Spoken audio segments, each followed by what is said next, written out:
Greetings, fellow Empyreans. I am Ashtarothi, and it is January 24th, YC125, and it is time for the Eve Universe Show!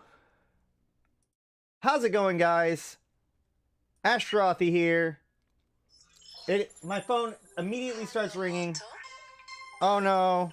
Oh my gosh, hold on.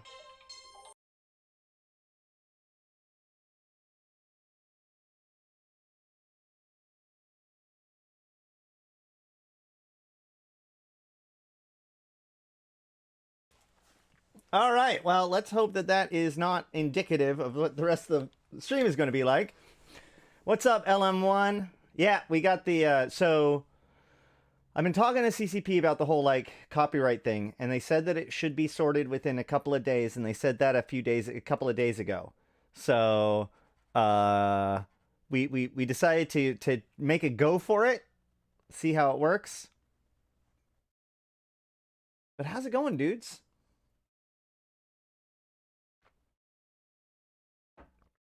I had a pretty good weekend. I don't remember very much of it.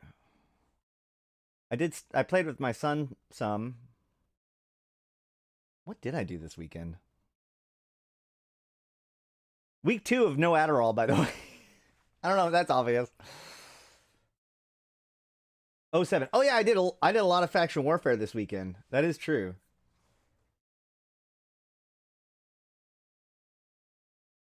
Well, worst case scenario, I just chop that section out again. So it's fine. Yeah, we've had a really fun last couple of days within Gal Mill. Really fun last week, I should say.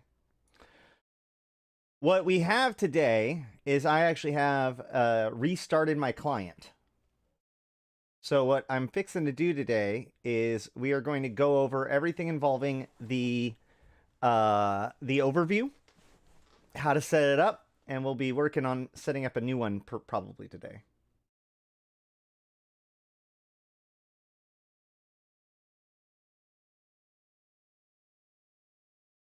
But before we do, I do have some sad news to give you. Turns out that my guinea pigs both have a medical condition. They no longer can consume just hay and food and water to survive. The doctors tell me that my guinea pig now requires a steady supply of likes, comments, and subscribes to provide proper sustenance. So if you guys could just do me a solid and help my my guinea pigs, that'd be amazing.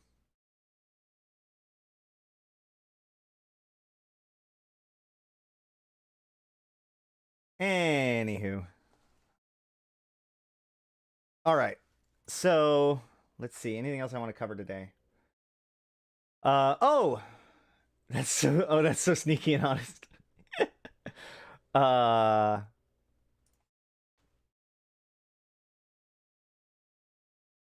So there was something on HoboLeaks that I was thinking about checking out today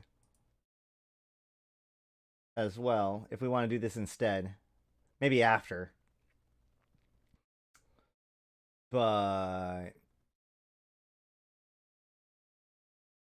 on HoboLeaks, so we've been watching these HQ Stargates get put into the strings, and today they got changed to be these systems. Urlin, Pike, Rohama, Tsurima, and then this unknown Gallente Stargate. Okay? So the thing about these are that... hey, what's up, SpoonS? The thing about these are... I posted on Twitter.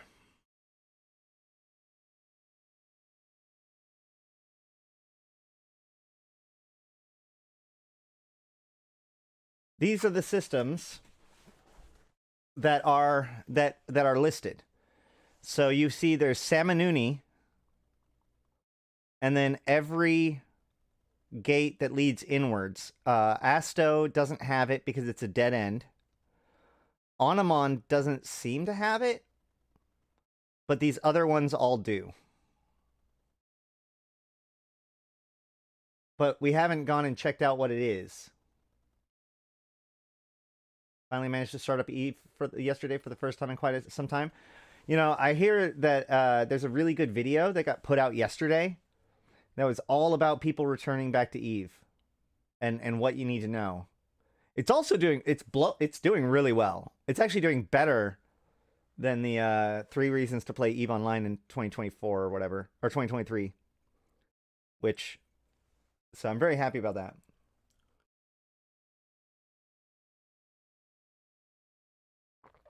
Aikawarazu Chan 07.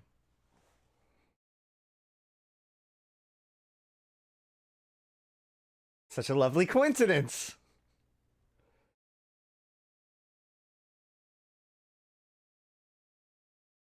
All right.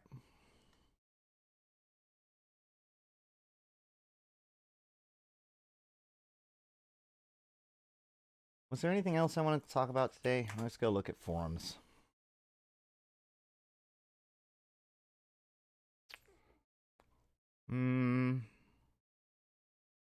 I don't think so. Reddit has just been about the war, which I can't quite be brought to care about.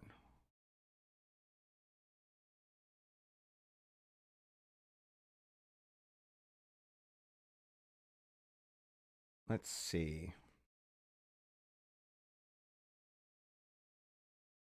How to buy corp shares. Current state. What is the current state? Oh, the more fire memes.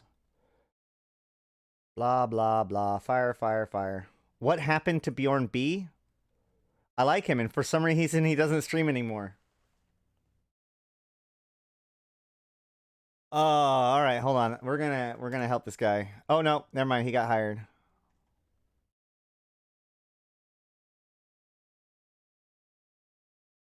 Oh my god.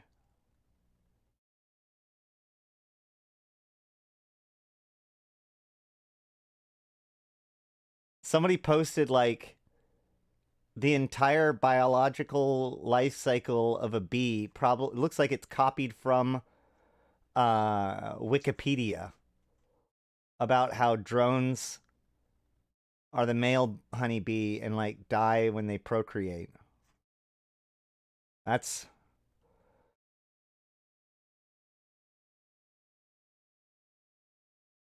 pretty awesome.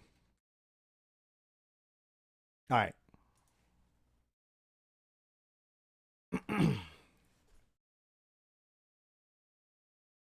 Maybe I should stop dallying. Although I've only been dallying for 7 minutes. I should do a commercial at the very least. Ugh. Let's do an ad.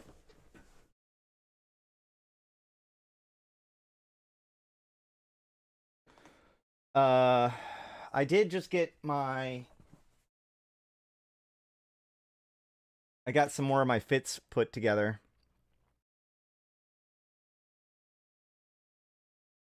So this is my new one.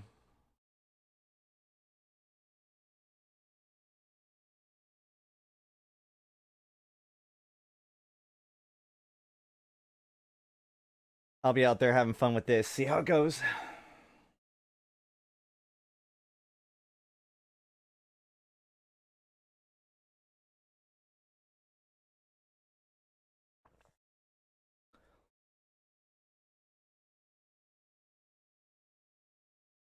Are we back from the ads?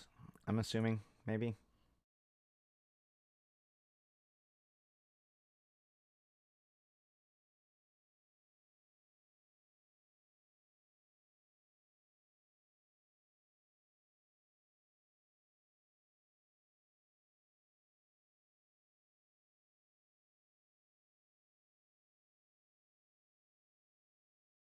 I don't know why I'm not talking. Dead air's bad. Dead air's bad. Oh no. No. I will say that the here, let me actually show off a little bit. I know I've been doing this a lot lately, but I just want to make sure that people understand. Like I have not been doing that much faction warfare like yesterday, for example. But hey Dutch. No, I can get started now. But like here's been my kill board over the last few days. I had a bad day. Nothing went right. But yesterday we killed a raven, which was pretty slick. Had a good time.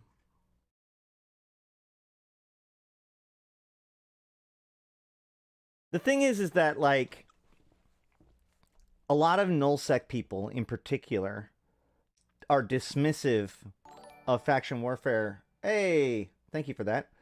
Are dismissive of faction warfare fights because they're usually using like cheaper ships, you know, like just frigates and destroyers, or you know, whatever.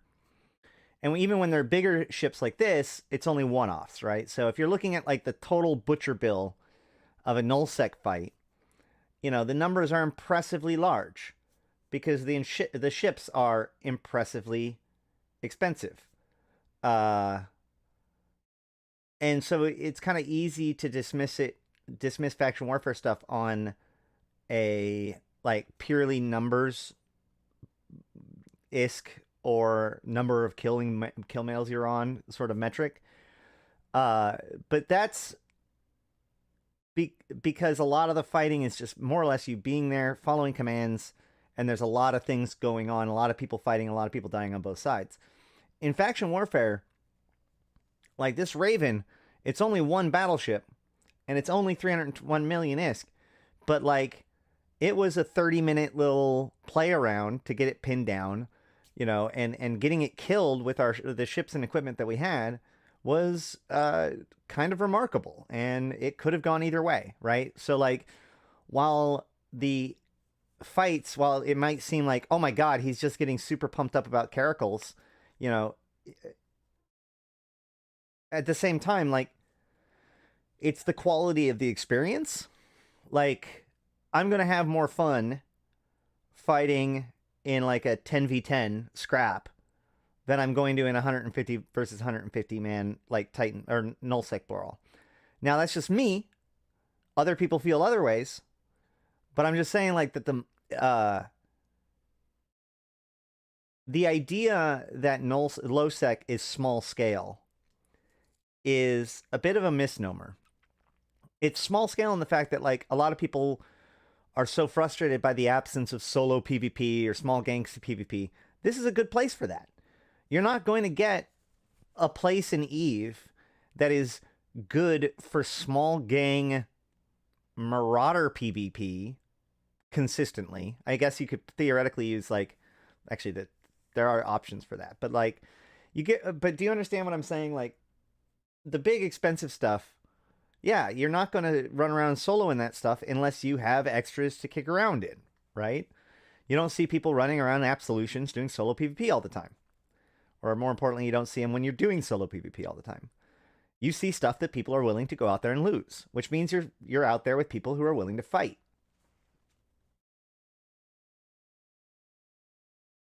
Also, the browser never flipped over.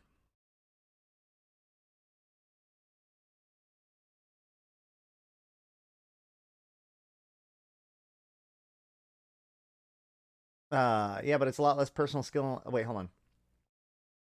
In faction warfare, but seeing videos from old faction warfare frig PvP made me realize the need of a lot of skill to do it. Yeah, exactly. You deal with a lot of different types of ships. Target calling is very important. And with faction warfare, because of the way that the plexes work, you're constantly having to shake things up and reship and all that stuff. So, you know, I'll fight in all kinds of different ships. Like if you look in these kills, right? Like in that one, I was in an Executor Navy issue. In this one, I'm in a Catalyst Navy issue.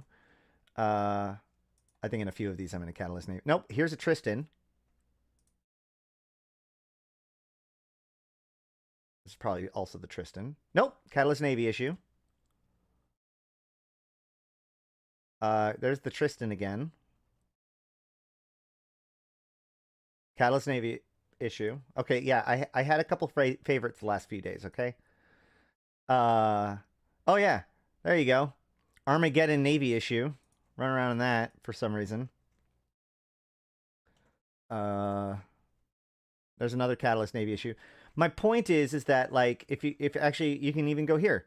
Look, I've got 12 kills with the Armageddon Navy issue, 10 kills with the Catalyst Navy issue, 6 kills with Tristan, 2 kills with the Algos, 2 kills with Vexor Navy, all in the last 7 days.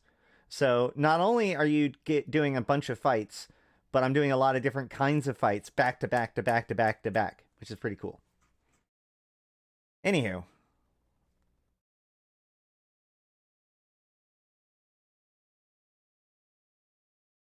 Faction warfare, or larger groups, the null, like in null blocks, it's less about individual skill and more about group cohesion coordination, right? How well are they communicating? How well are they coordinating? How well are people following instructions? How well did people prepare for things, right? That's the kind of things that really, really, really impact a large scale battle. Whereas each individual pilot's individual decision-making process plays a lot more of a factor in a smaller gang fleet. Okay.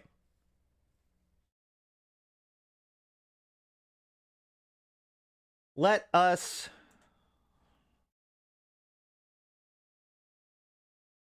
make a bookmark. Where's the bookmark? There's the bookmark. Let us jump into it. So, today we are going to continue the ongoing journey of teaching you guys things that other tutorials probably won't deem not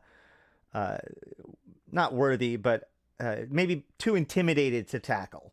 And in that note, you know, in previous examples, we've done the Fitting Mega Guide and the Faction Warfare Mega Guide, although there's plenty of Faction Warfare guides now that I think about it. But today, we are going to jump into one of the things that I find that the fewest people know about, the most people ask about, and something that I believe that if people understood just a little bit better, they could go from being kind of helpless to an incredibly effective pilot. So today, we are going to talk about how to use your overview. Now, I will warn you guys, I do not have this nearly as structured as some of my previous videos.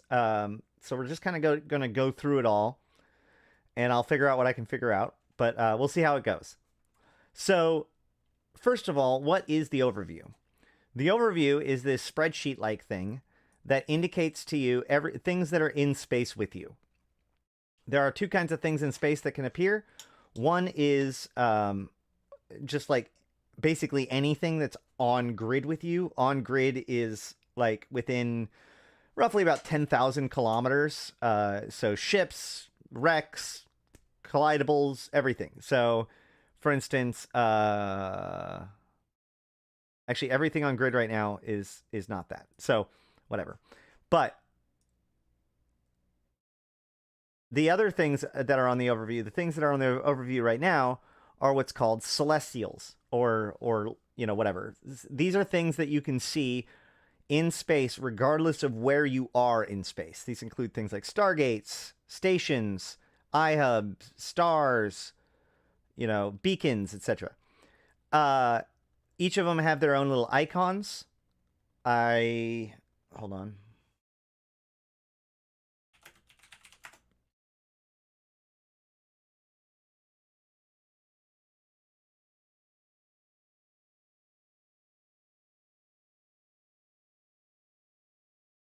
Oh my gosh. Eve online icons.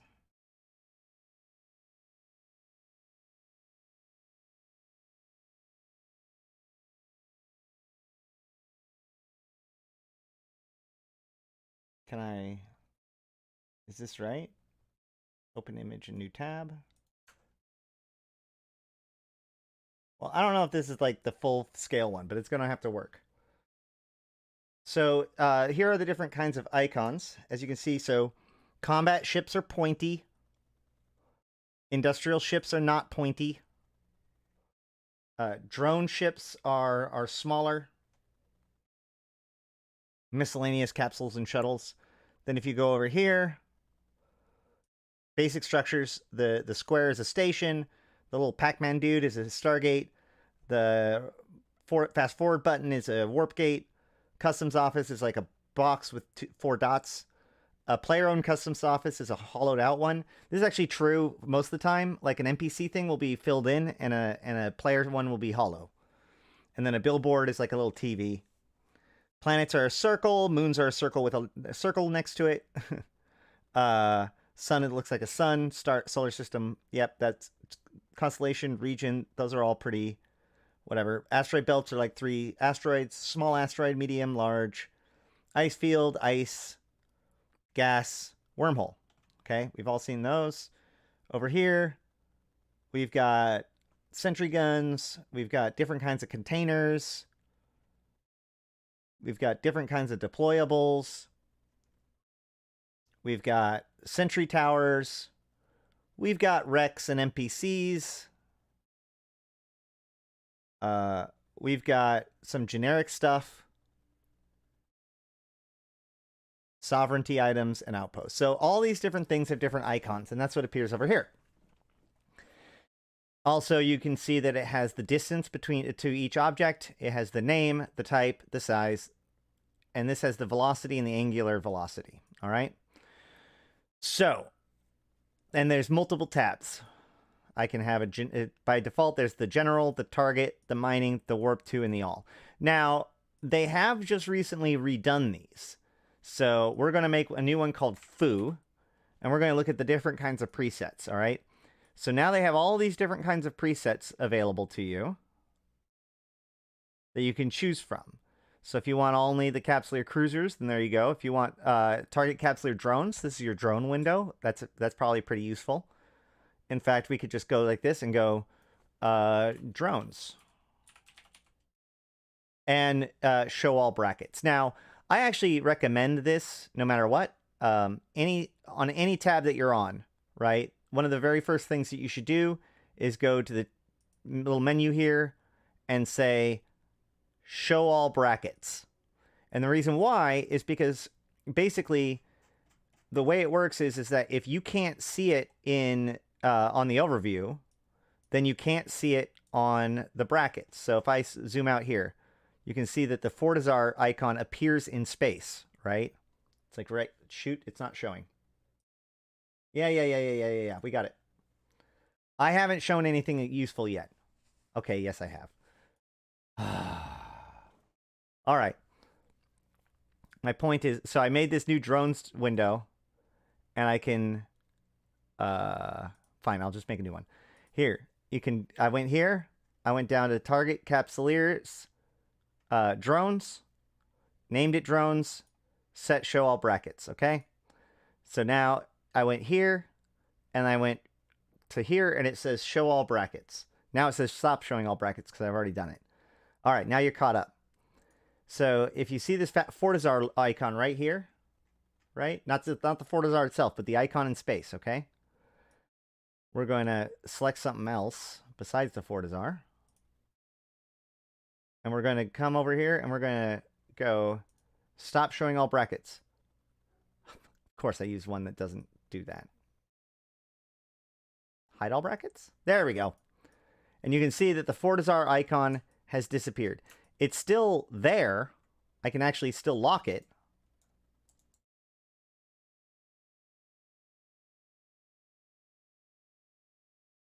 But as long as I'm not clicked on it, it's not visible. If I go back here and I go to show all brackets, boom, it's visible again. So this is really useful just in case your overview is messed up and there are things on screen. Like, let's say you jump into the Abyss and you have an old overview and for some reason none of the rats are showing up. Well, if you've got show all brackets working, then they'll show up in space at the very least, and you can use it to add them to the overview. How do you do that? Well, let's actually add this Fortizar to the drone window, just for funsies, okay? I can right-click on the Fortizar, since I have it showing in space, even though it's not on my overview, it's right here. So I can right-click on it, and I can go down to Add Citadel to Overview, and poof, it's there.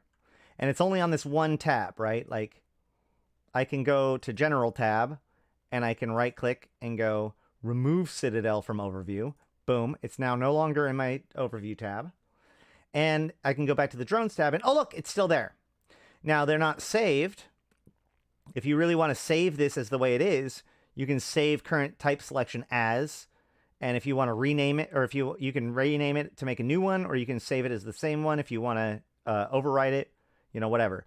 So that's like the easy way to quickly add something or adjust your overview, right? You can just right-click on something in space and either add it to or remove it from your overview, and it removes it or adds it from that tab. Sweet. Let's say you want to add and remove more things, or maybe you want to add or remove something before it's on grid with you. The way you do this is you go to the menu and you go to Open Overview Settings. Boom. Now this is the window that intimidates a lot of people, all right? Now, the first tip that I just gave you will help like 90% of the problems that you'll run into with the overview.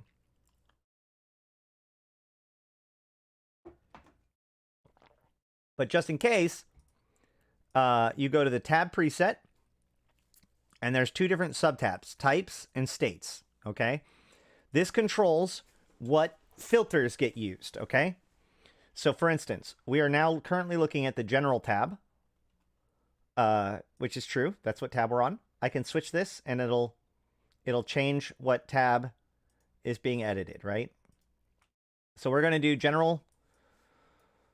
And what we can see here is all the different subcategories of items in the game. So I can see like there's the station, there's sovereignty structures.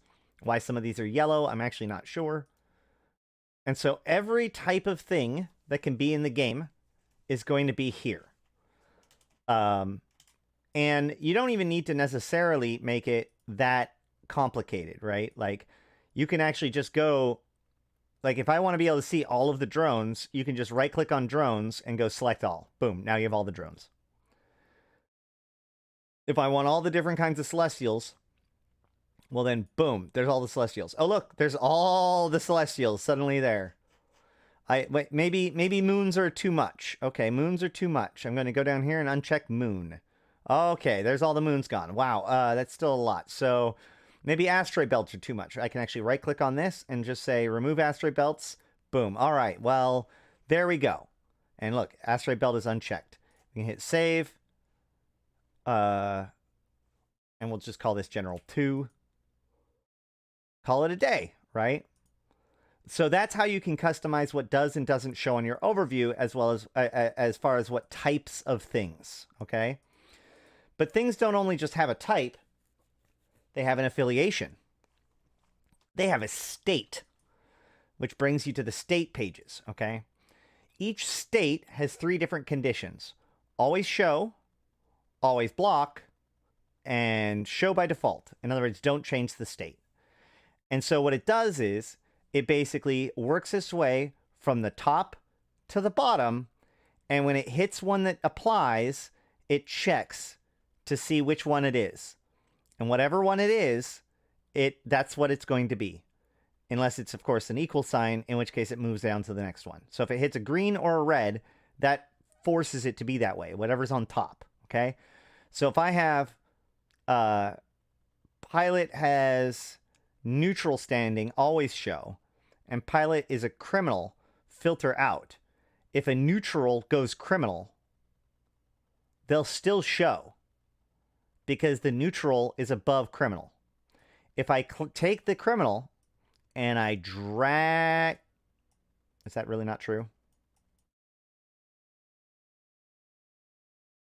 I thought for sure it was a drag thing. Never mind. Now I don't know what exactly happens. Let's find out.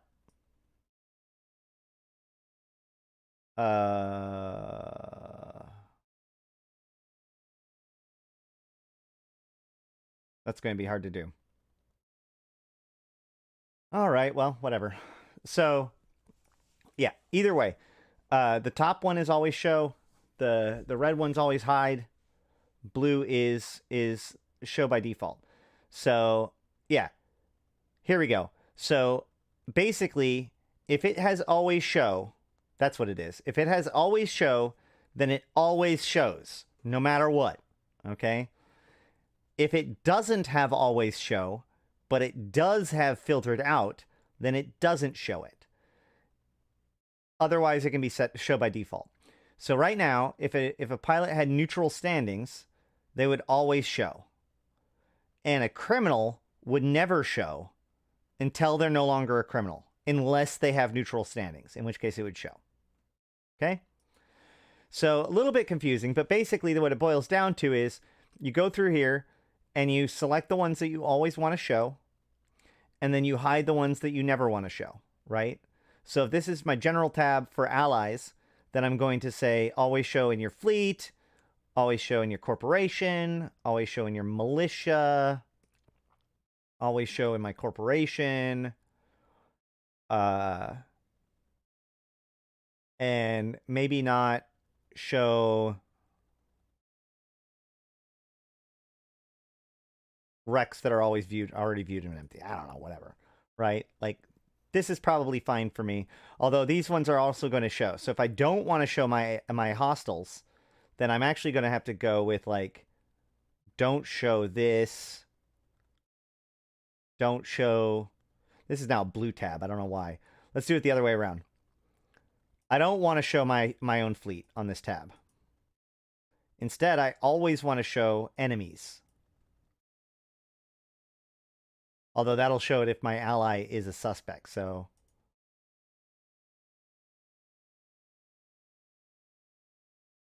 So at war, bad standings, limited engagement.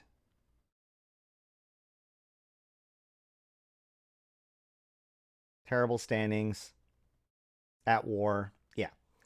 So never show it if it's one of my allies, always show it if it's an enemy, etc. Okay, so that's how to decide what does and doesn't show up on your overview, all right? Next comes the appearance. The appearance decides how it shows up on your overview, okay? So once again, this decides whether it shows up on your overview. This shows up when, this tells you what it does when it shows up on your overview, how it looks. What is a limited engagement? So if you have a suspect timer or any sort of timer with somebody, right, like a combat timer, if you have a valid ability to shoot somebody, it's not a war target, but you have some other reason for a valid reason to shoot them, like they're suspect. Once you shoot them, you had the rights to attack them. You shoot them. That spawns a limited engagement timer between the two of you that allows you to both engage each other. That way, if you are a suspect and somebody attacks you, as soon as they attack you, you can now attack back because you have an unlimited engagement. And that lasts for 5 minutes up until the end of the last aggressive action between the two of them. Okay? So that's what a limited engagement timer is. So let's say I want to show people in my fleet, even if they're not in my militia. Okay? Or even if they're at war with my militia. Let's say that there's some sort of weird chance that I'm going to want somebody at war with me to be in my fleet.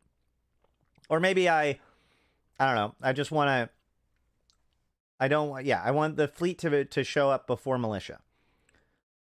I'll drag it up here. And since fleet is at the top, if something is in my fleet, that is why, or that is what will show up. So if they're in my fleet, they're going to be purple like this, just like always. And you can change this color.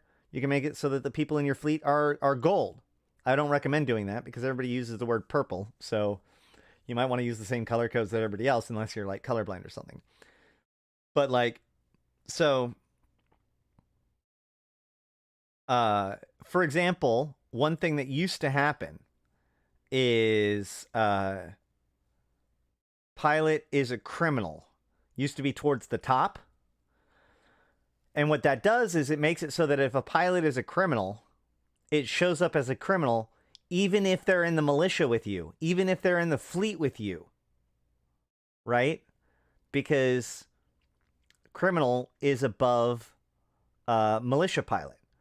Now, this is why we used to have a little cheat sheet thing called Unfuck Your Overview, which would teach you how to do this, or at least give you an overview that would do this. This is no longer necessary because by default, criminal is now below militia. Which actually brings me to an interesting point, which is one of the reasons why it's important to learn all this stuff is because when CCP updates the overview, like if CCP adds something new into the game, and that new thing has a new element, like it is a new thing for you to track on the presets, right? Like a new type. Usually it'll happen with entities, you know? They'll add in a new event thing, and they'll have to add it on here. Well, by default, it doesn't show anything. It doesn't show the new stuff. And I've heard a lot of complaints about this. Like, why doesn't CCP make it so it shows the new stuff? There's a problem with that, which is how this information is stored locally on your computer. If you think about it, the way it works is, effectively, you just have a list of all of the things that are shown on your overview. It doesn't say every single thing that could possibly be shown and whether or not you show it. It's just a list of things that you do show. So if they add something new to the overview, they can't make it so that it shows for you without overriding your list of things to show, right? They'd have to append it to the end of that list, which you haven't added it. And that would be a whole extra file write. Like, your local file, your saved overview, doesn't keep track of all of the different entities available. It only tracks the ones that you already watch or you already have shown. So a new item, by definition, won't be on that list. It won't be shown by default. So this is why it's important, anytime something new has happened, to A, show all brackets, and B, double check to see if there's any new entities that you need to add on to your overview or whatever, right? Cool. Same with new ship types. If a new ship type is added, very important. You know, you don't want players running around in the brand new shiny and you not even see them on the overview. They'll kill you before you even realize that they're there. All right. So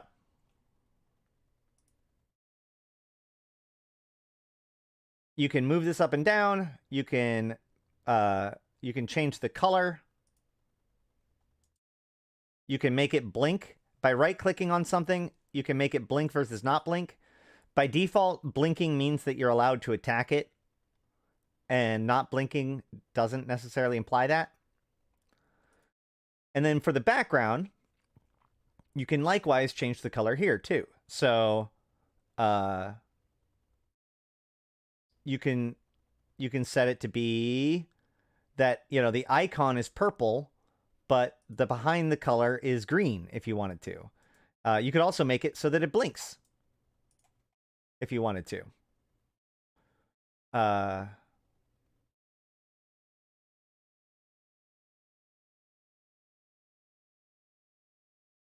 Here, let's see. I think...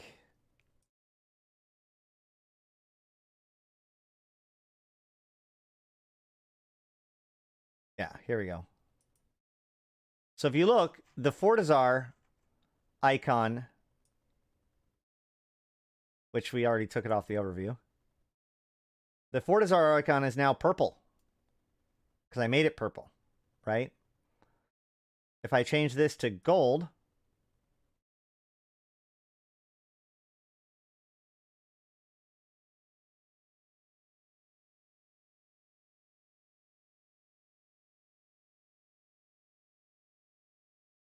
Maybe. Probably takes a second.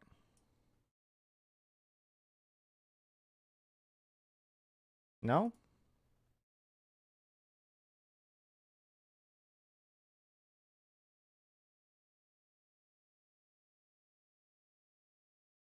Let me see if docking up and undock. I don't know how it turned purple automatically the first time. Oh my gosh, my radial menu is on my right mouse button.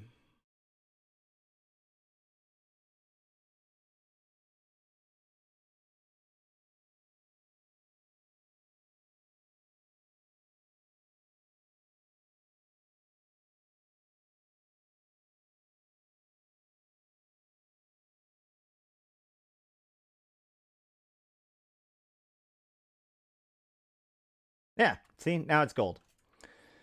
So sometimes you do have to refresh stuff, but it does work. So I can actually change that to whatever I want. So this is gold because I set the neutral standings to be gold, right? I can set this to be whatever I want. So now eventually it'll turn white. Cool.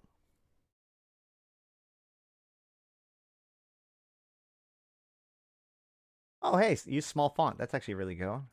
That's really cool. I might stick with that. Also, you want to go to all of your menus and windows and go to enable compact mode, right? So that's going to be, it's going to give you a lot more information in a smaller piece of space. You want to do that with basically all of your different windows. Compact mode and disable light background. Actually, you don't need to necessarily disable light background. You can go to display and graphics, I think it is. No. General settings. Light mode transparency. Off. Return to game. Is that gonna... it's close enough. All right, so... and look, it's now gray instead of gold. Cool, it worked. Next.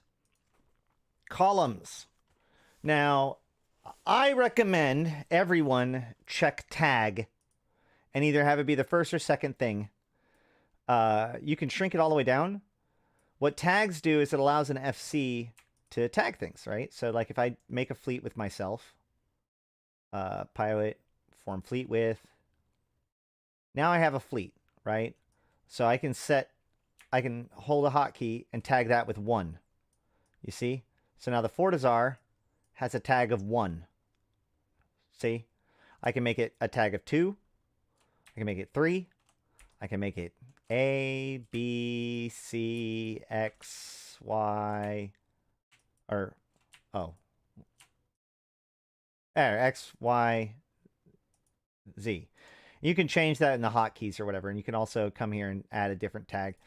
So why does this matter? This matters because it doesn't get used a lot in like PvP, but it does get used a lot in PvE. What'll happen is they'll stack up the kills. They'll be like, 1, 2, 3 ABC, right? They'll tag the different stuff, and so that way you know the order to kill things in, right?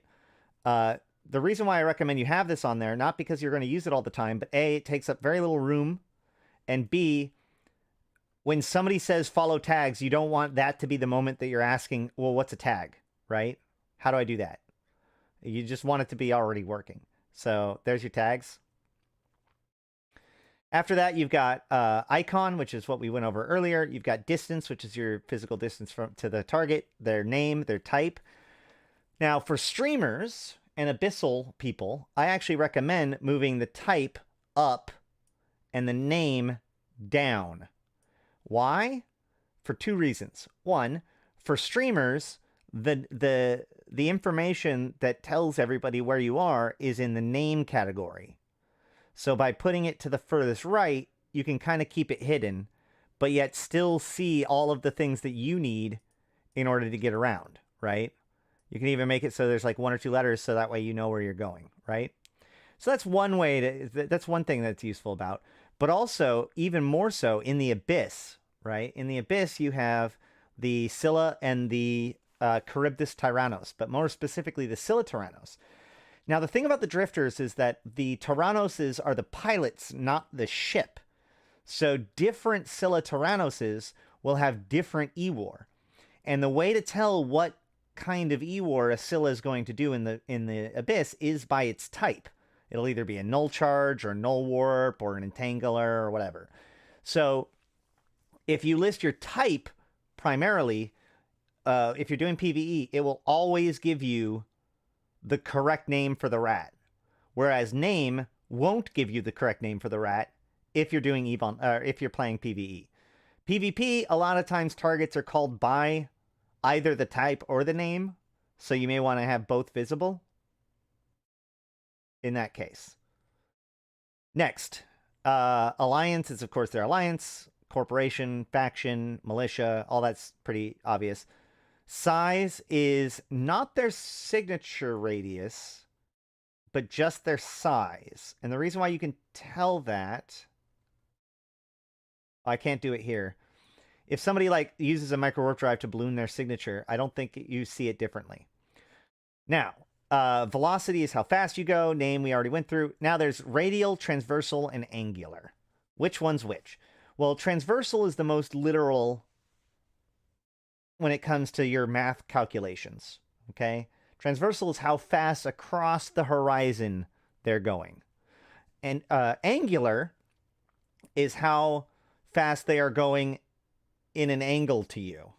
So angular and transversal are really close to each other as far as stats go.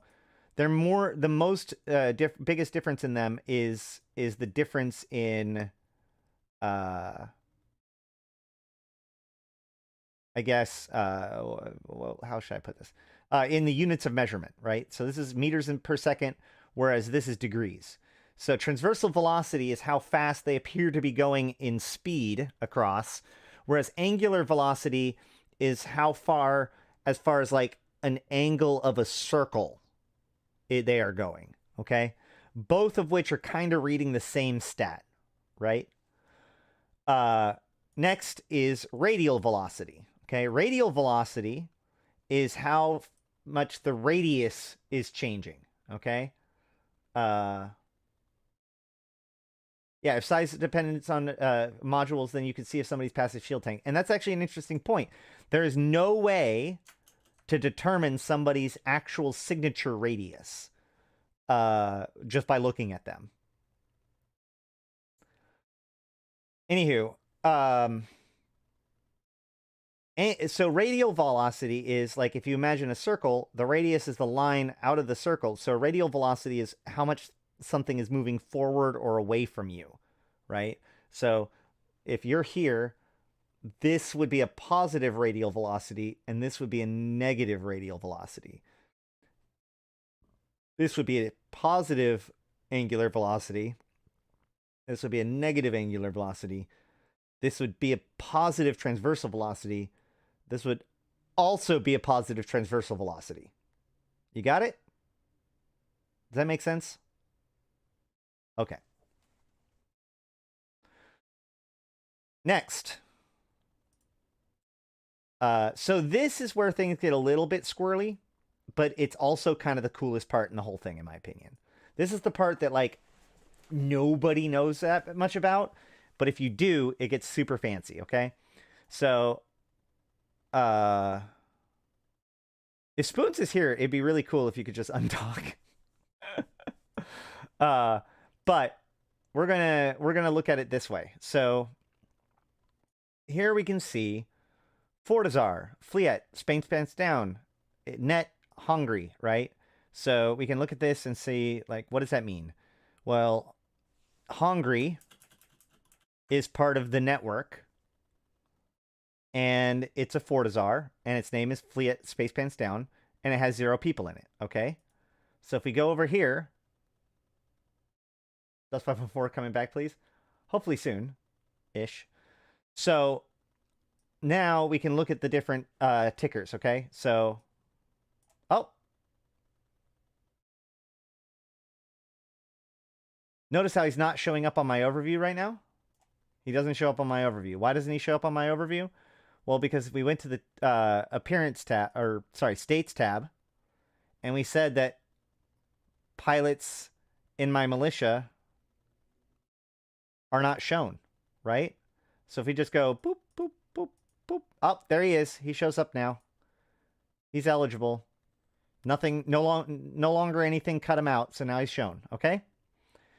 So, and he's blue because I set, he's in my alliance, or he's in my, yeah, he's in my corp.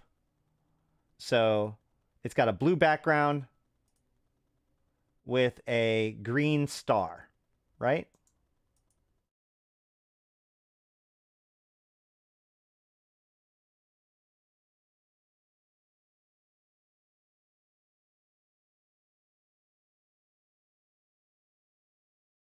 Uh-oh.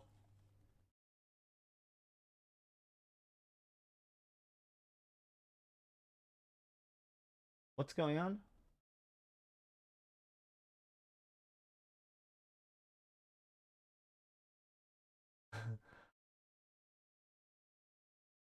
Well, I just put out a video that helps catch you up if you've been gone for a while.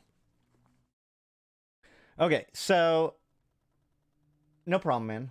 No, if it was a legit link, you can DM it to me on Discord or whatever, and I can probably pull it up. So I want to get control what kind of information I see about him, okay? So we're going to go to ships. Now, it shows ship type, alliance short name. Oh, you didn't? Okay, good.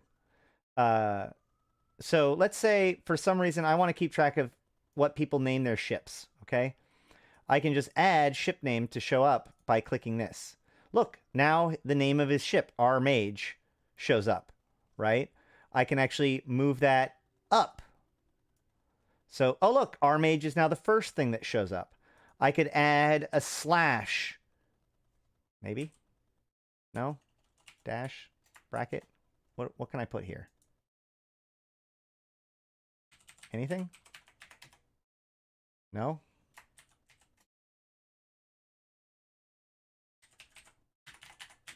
Okay. I don't know anything about, there we go. I can switch that, and now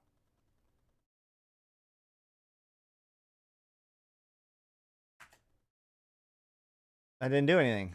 Yay.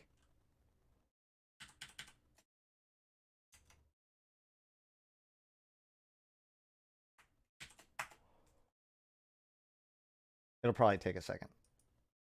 No, but the other one didn't take a second. That's weird. So, you should be able to put, haha.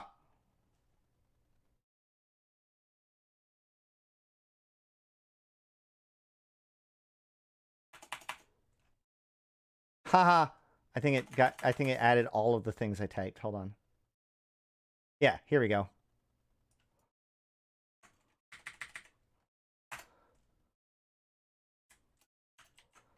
You know, it's not perfect.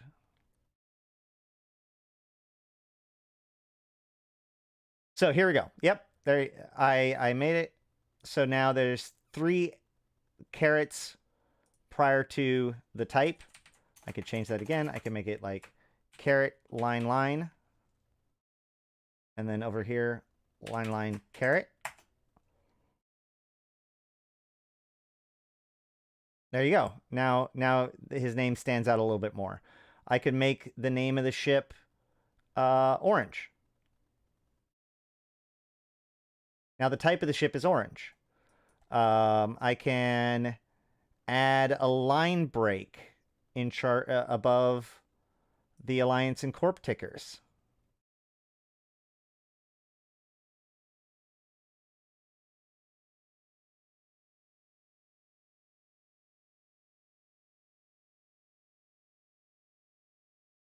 That looks pretty clean, huh? And I can also put like 2 extra spaces after the name. Boom. That looks pretty clean, huh? And I could also put an arrow or a space at the beginning and end of the arrow, too. So yeah, you can customize it quite a bit. I also want to make the ship... Oh, the ship type is already bold. I want to make it underlined. And I'm going to make it a 14th font. And this is going to be... Oh, that's already small. I'm going to go with white. There.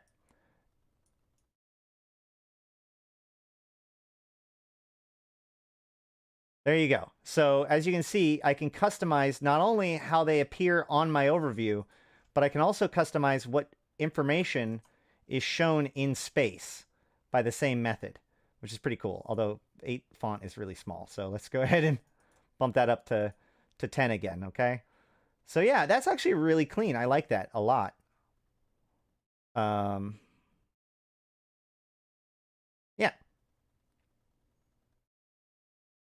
Now then, over here, there's just a bunch of random things. Show targeting crosshairs, show damage indicators. That's the red thing around a guy. Display active module links. Yep. Display in-range brackets. All that kind of stuff. That's fine. And then from here, you can import and export your settings. You can save them, etc. And then you can click and drag an overview to share it somewhere. And then somebody can click on it to load it.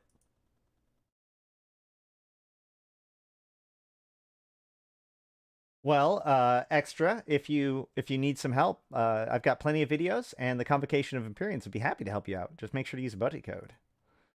So yeah, and then this controls all the different types of brackets, or here's all your different tabs.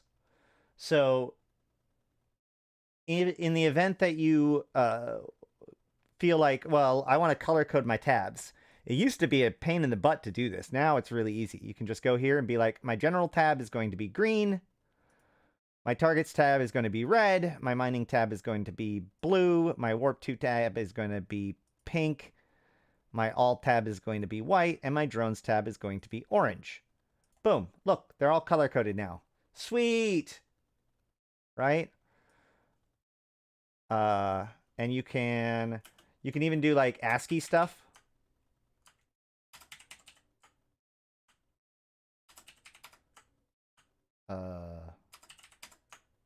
You know, whatever.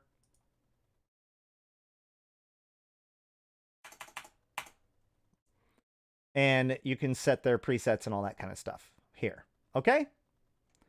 I think that's about it for the basic overview. It's really not that hard, guys. It's not that difficult. So, is it possible to do a variable color coding? E.g. if ship type is logistics, change name to overview to blue? No. No, it's not. Sorry. But what you can do, what I do is, let me get SpoonS into Fleet with me real quick.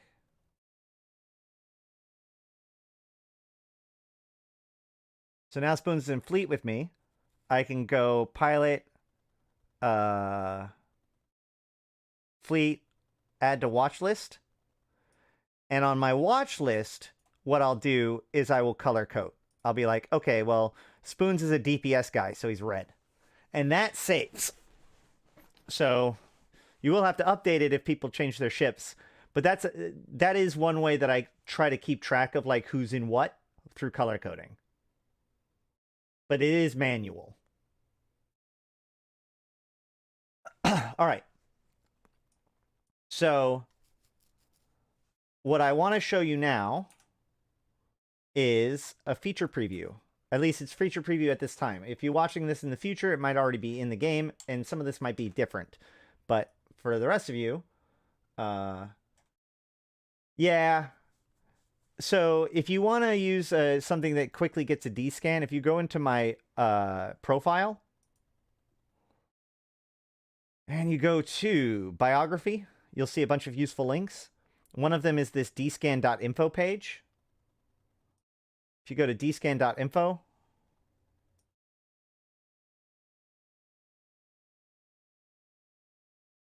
it looks like that. So I can go and get a dscan in game.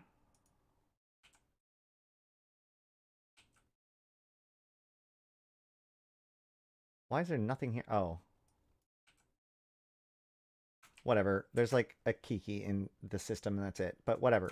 So I can paste the dscan and it'll break it down by the numbers. So you can just grab a D-scan and drop it in here, and it'll tell you that information right there, just so you know. Okay, so there is a new feature that I absolutely love and was kind of the inspiration for doing this video. If you go into your escape menu to feature previews and hit multiple overviews and enable, we can now return to the game. And I think, yes. Okay, so now it doesn't look like it's any different, but yet it is. All right. So one of the things I like to do, I hate the Warp To tab. I'm going to tell you this right now. I hate it. Hate it, hate it, hate it, hate it, hate it. Why? Because I don't flip away from it when it's time. And when I'm panicking and trying to warp out to something, I don't want to have to switch my tab. I like to have my basic warp outs available to me at all times. And so generally speaking, I have to have things like planets and stargates and stuff like that on my overview, along with all the targets and stuff like that. And that can get a little bit cluttered. So what I like to do now is I take this Warp To tab and I right click and go Move Tab to New Window. Now I have two different overview tabs, right? And I can come here and I can show all brackets all the time. And then if I come back here, okay, well, this one, this Warp To tab, let's think about this. I don't need, let's go into the overview settings. And I go to tabs, or sorry, filters. No, columns. Where's appearance?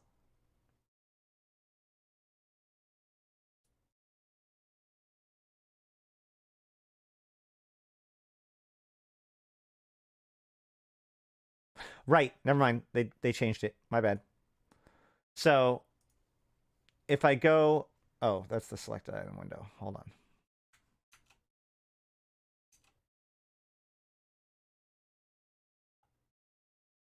Let's put this over here. All right, so if I want to change this tab, I'm going to come here and go to, nope, I'm going to right click on here and go columns. And I can do the same thing here that I did before. So I don't need the velocity, for example. So I can just take that off. And I can compress this down. And I can make it really tight. And I can just put it over here. Nope. Not that tight. So now I always have just like a little warp tab. All right? Likewise, I can take my local, pull it out, crush this down, put it here. So now I can just always see who's in system with me. Now, this tab is going to want things like radial velocity and transversal velocity. But we're probably going to want like the name down at the bottom. Oh, we got to change the order. Okay. So now we've got type, distance, velocity, radial velocity, and transversal velocity, right? That's all of our details that we need, all back to back, and then the name is off to the side, right? And you can see if I start moving, my radial velocity goes negative for a second. Like I said, it could. But the transversal never goes negative. The radial is in how far closer back. Transversal is how far around. I guess I could have had angular velocity, but I don't have that on here. Hold on. Angular velocity, move it up.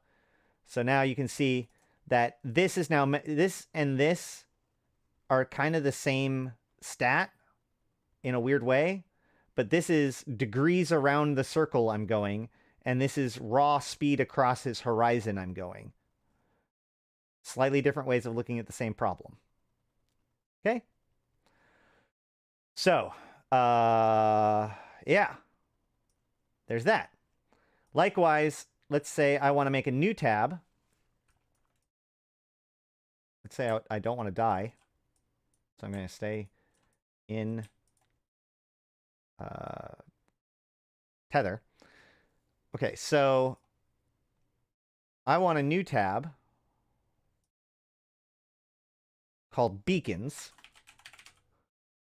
And I only want it to be just beacons. So I'm going to say I guess warp to escape, maybe? I don't know, whatever. We're going to make this in a new window. And then we're going to right click and, or sorry, go here. Wait, filter. Filter? No, we don't need to do that. Add tab. No, open overview settings. We come here. We go, okay, well, this isn't actually going to be warp to the escape. It's only going to be beacons. So we're just going to deselect everything. And then we're going to search for beacon. Beacon, destructible effect beacon, and we're going to also put, I like to put sinos on here. Okay. So now, and then we hit save as, and I save it as beacons. So now I have a tab that's just beacons.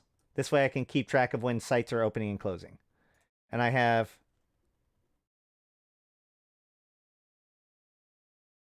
my warp to tab.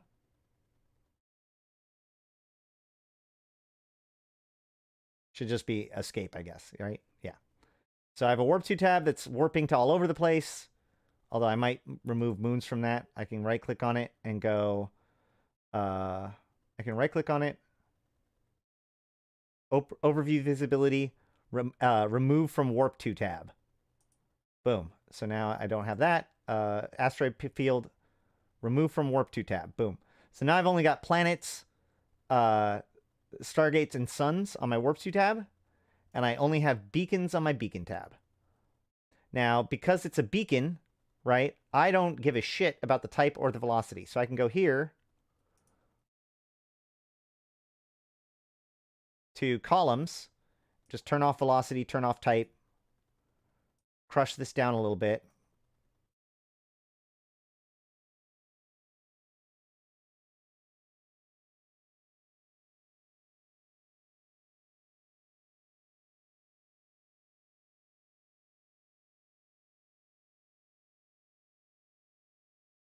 You can start to see things kind of coming together, huh?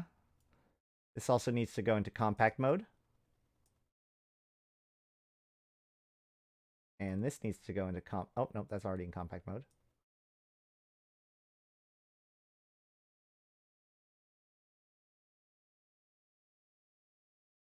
That's almost starting to look kind of clean, huh?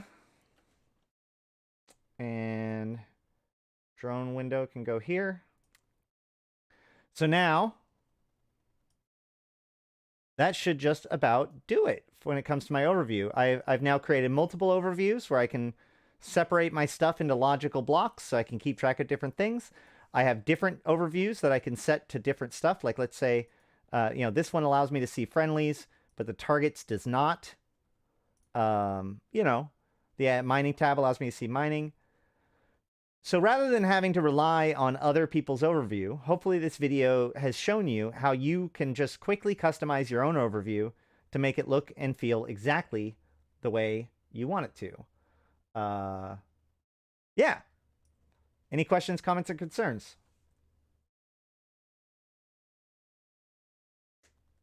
So in theory, I can make a type that only shows ships if their ship type equals logistics and ship type equals links, no color coding.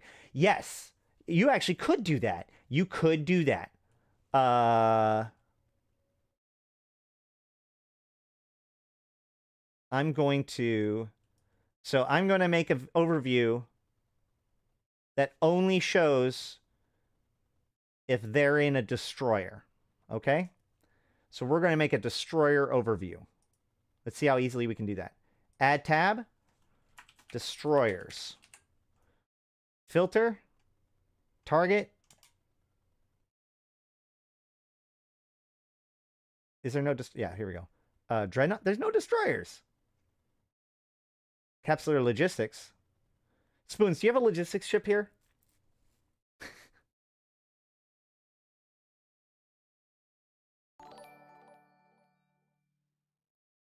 Hey, thanks, Grammy Freak.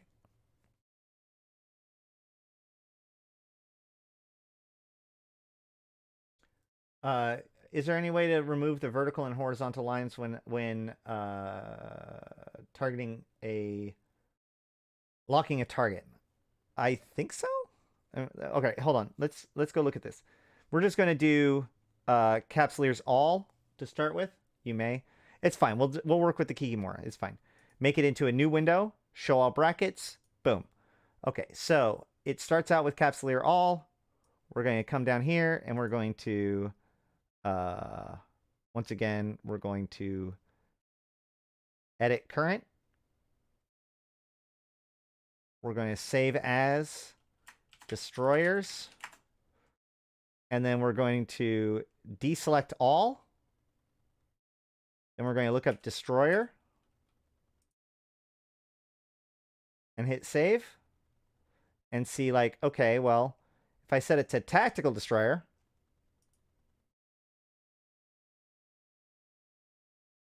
It's this window. If I set it to tactical destroyer, it doesn't show up. If I add destroyer,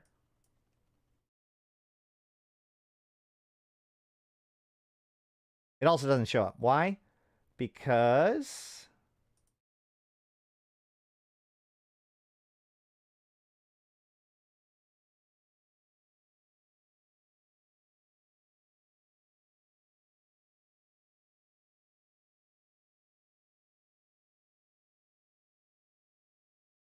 what?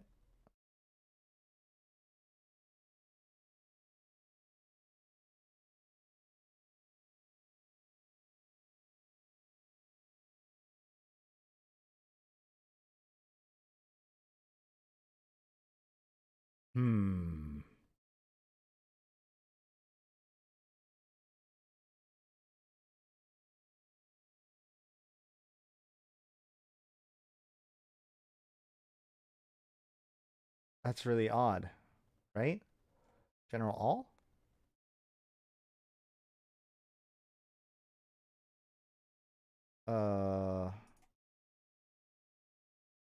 Hold on.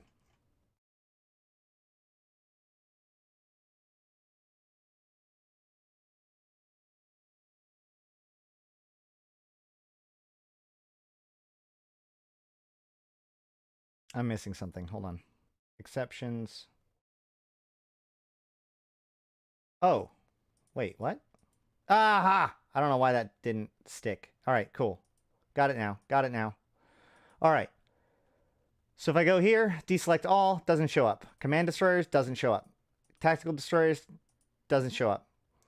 Regular destroyer, boom, he's there. So this overview setting would only show destroyers. So in the same way, I didn't. No, the reason why was because when I made a change here, it changed it to not saved. So this was it didn't update it. It's still kind of weird. Remember, this is a in preview feature, right? So who knows? But my point is that if you go down here, you could easily just go logistics, and now it shows only logistics. You know, you can't be like, I want to show only the Exeter, the Osprey, and those sorts of things. But you can say, I want the logistics ships, I want the cruisers, I want the frigates, I want the destroyers. So that's cool. I hope that helps. And if you want to destroy a tab, you just delete like that. Cool?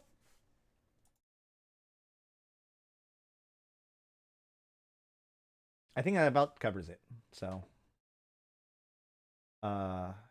it's cool that we can have a separate command now for command destroyers only to catch boosters. Yeah, exactly. See? I like to have the beacon one because that lets me see anytime an overview like somebody opens a Plex.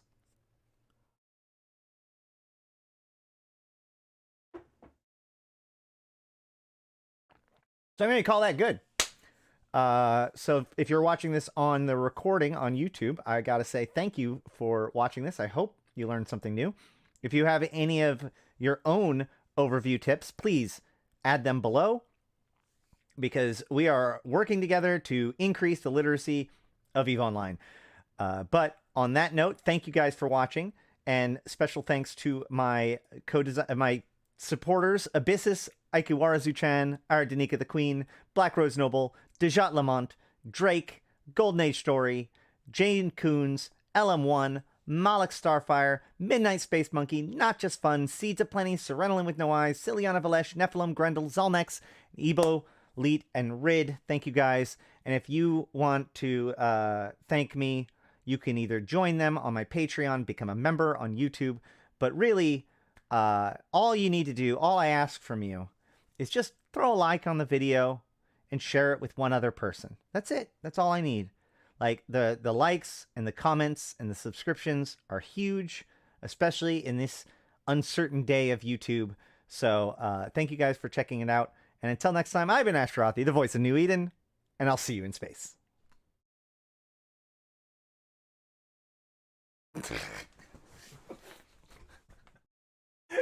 No. I did the symbol this time. All right. No, you didn't get in right at the end. You got in right at the end of the segment.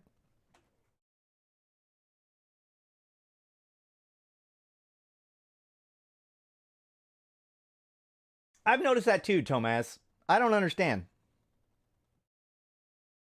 Well, Ellen won. At the last second. He did the fish.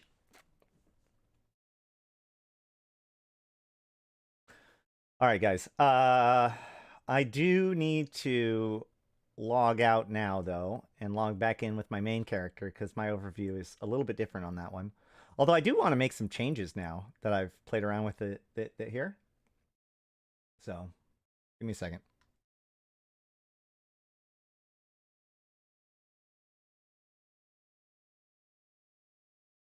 I just realized that yeah, I haven't had my desktop audio on this whole time, so it doesn't really matter. Shoot. Yeah, Joe. The reason why is because I make regular segments that go on as their own piece of YouTube, and so came with a question. With the destroyers example, could you color code the different types individually, like to differentiate interdictors from boosters? No.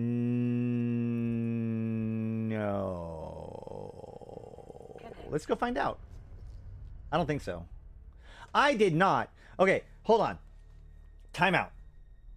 I have a stream schedule now.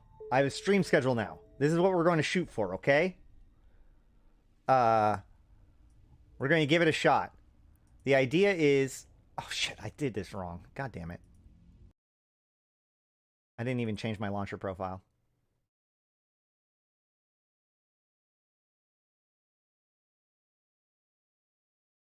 Okay, so here's how this works. Tuesday... I know, right? Tuesday at 1700?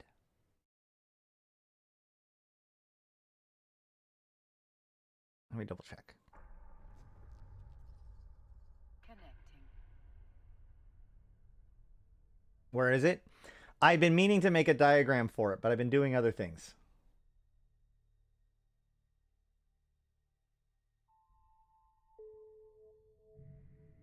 What? I have no idea. I totally forgot. Anyway, so yeah, at 1700 or an hour and 15 minutes ago. Nope. At 1800 on Tuesdays, I'm going to do my like formal presentation where I try to teach something or we go over something that I prepare over the weekend, right? The goal is I will record it on Tuesday and get it out no later than the next Monday, hopefully sooner than that, okay? Thursday is my wildcard day. It's the day that I can do non-Eve things, whatever comes up. And it starts at 1900. And then at 1900 on Friday, we do our update stream where I go over anything that's changing, anything that we need to prepare for, and otherwise it's a relatively wildcard day. So how are your loyal followers supposed to know? Me being one of them. Well, I mean, this came up. I started talking about it last Friday, so it's pretty new, and that's what we're trying. This week was the first week of like actually trying it out.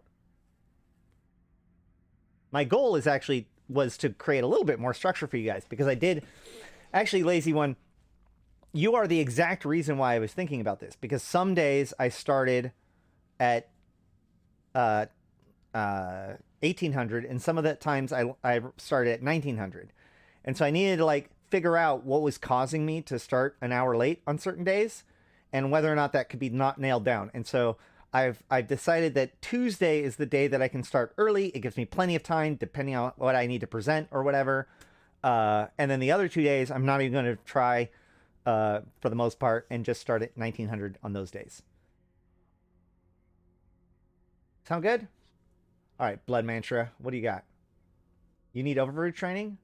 Well, so the cool thing about YouTube is you can now go back, like before the stream even ends, you can go back and watch some of the previous parts of the stream. I want CCP to go back to the Drifters. They're still ultra powerful faction, not nearly as strong as the Triglavians, but still should be active threat that's doing things. A, who said that they're not as active of a threat as to the Triglavians? And B, they are doing things in Pochvin. So, yeah. I don't know what to tell you. So, let's see. Okay, you've noted it. Thanks. The other way you can keep track is by following me on YouTube.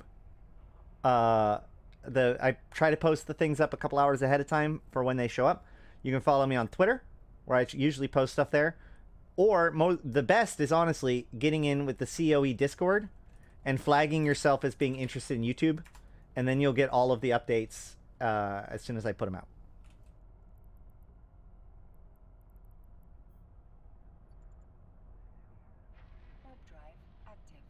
If you are... I'm canceled on Twitter? What?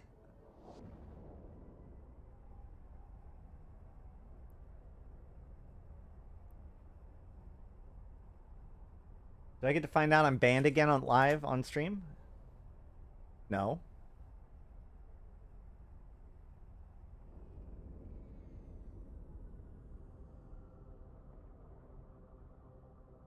Oh.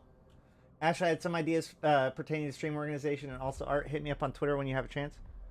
Ika, can't you just contact me relatively directly through Luke? Or through SpoonS, rather? I will say hitting me up on Discord is probably better than hitting me up on Twitter.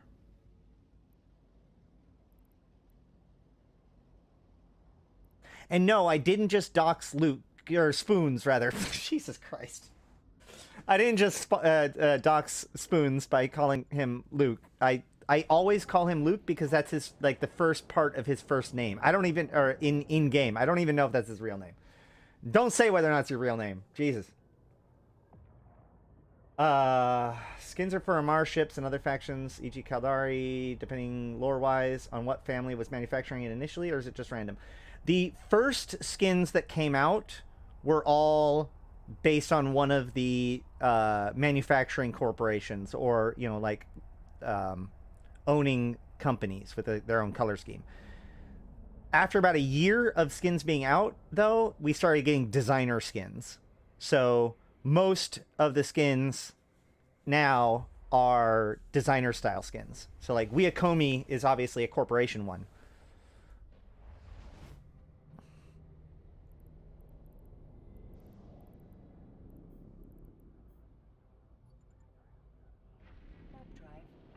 I wouldn't have mind having Sorum Gold and Red on every MR ship type. Suddenly it's not available on some. So this is something I've actually suggested for a long time. What I want is special items that can only be purchased on the LP store if you have the standings.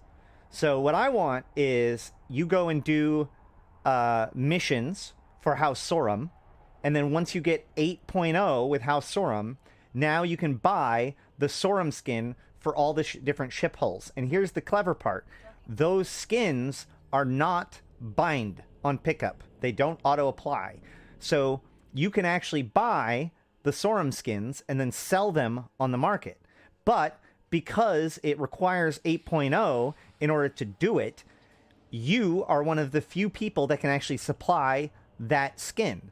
In other words, it would make it so that not all LP is created equal depending on what special access you have earned through getting higher standings. I downloaded the McDonald's app and it just made a McDonald's chime, and I might be deleting the McDonald's app. Oh boy, I get a free large fries for interrupting my stream. Thanks, McDonald's. All right. Medical skins longingly yesterday. Yes. No. I don't want it bound to skins. Or bound to stand. I don't want the skins bound to standings. I want to become the supplier of Sorum skins for the market. Right? I want it to become known that if you want your ships branded in Sorum branding, you should come to Ashtarothi. She can hook you up. I do the Sorum skins. I am the Sorum skin supplier. No, 108. Only if those 100 others have also gotten 8.0. That's my point.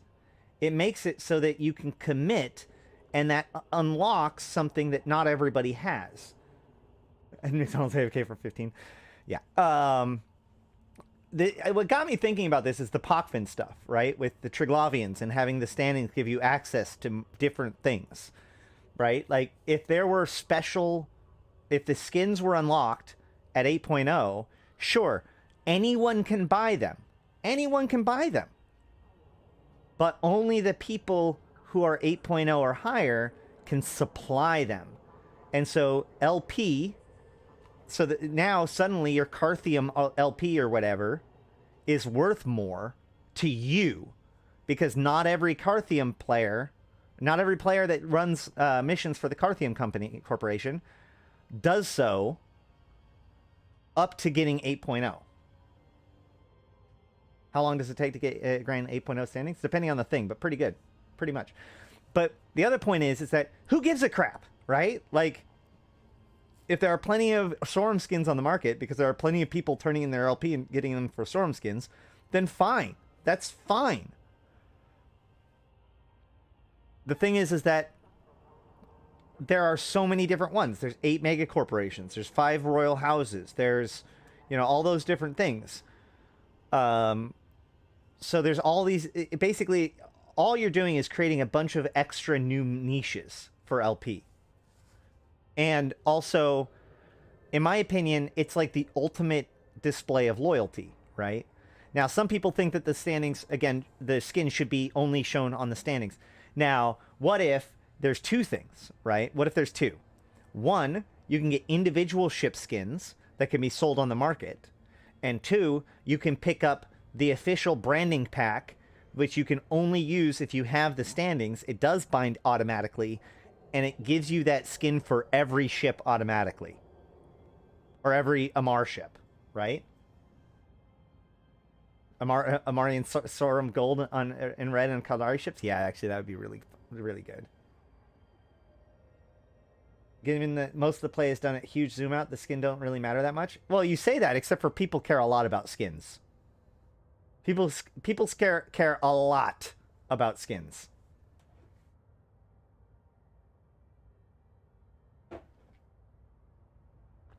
Also, most of the play is a little bit disingenuous, given the fact that most of the play is in high sec. Some of it, a lot of it's mission runners. A lot of people do keep their ship, their skin, themselves zoomed up on their ship, precisely because they want to see the skin.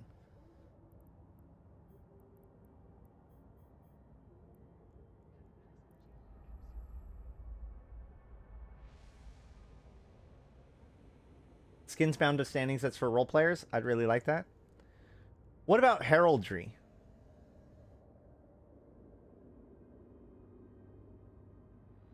The Gallente police skin? Yeah. I play zoomed in a lot of the time. At least somewhat.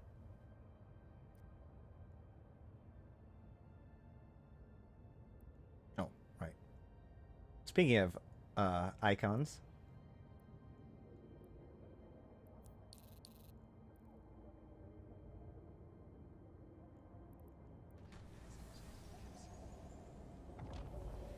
Too many times I've had to teach people to play zoomed out.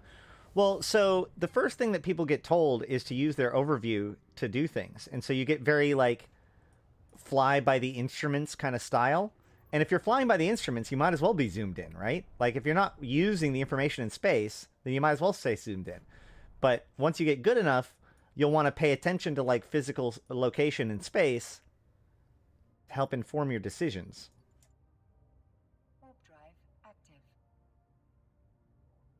Being able to make your own alliance skin would be nice. So what I've thought about was, like, what if it was only basic recolors?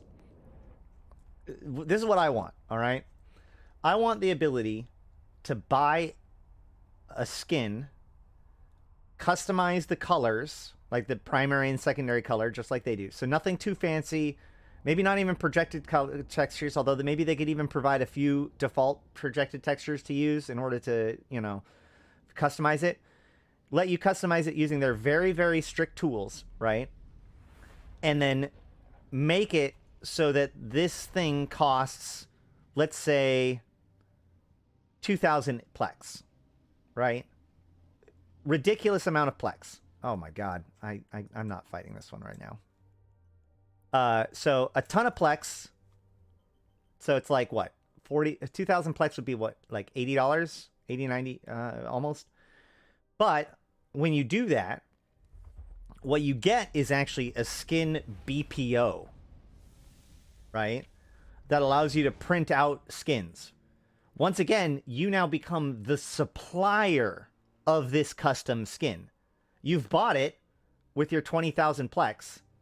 So now you can print out as many copies of it as possible, or as you want. You can give it out to all of your alliance members. You can make them really rare and sell them on the market. You can make it as your streamer colors, and so you can give it away for streams, whatever. I think that people should be able to make custom skins, pay out the nose for it, so that way they don't do something silly, because if they do something silly, then CCP could always just pull the skin, and then they're out that money, and all the skins that were printed disappear. Like, that's fine.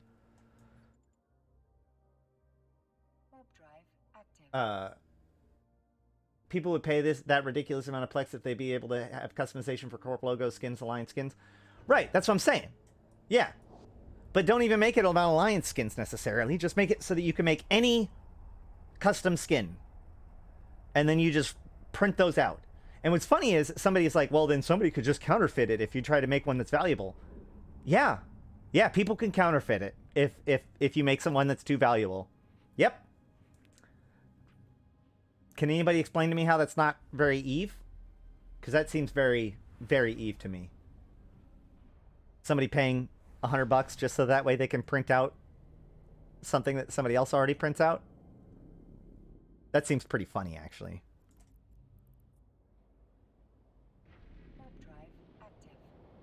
Skins linked to your shares in your corp? Dude.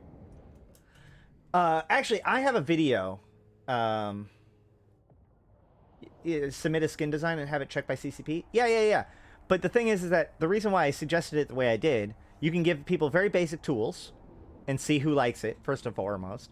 But more importantly, the reason why I said it the way I did, the reason why you put such a big cost in it, is because it's like, well, you paid $100 for this skin, fuck around and find out, I guess, right? Like, if you want to make your ship into a penis for 3 days until we figure it out and remove it, then if that's worth $100 to you, then give me your $100. I'll let you be a penis ship for a day. Which, by the way...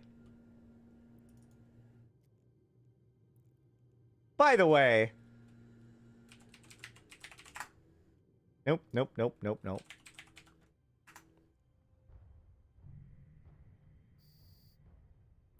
Oh yeah, that's right, I'm in a Caldari Plex.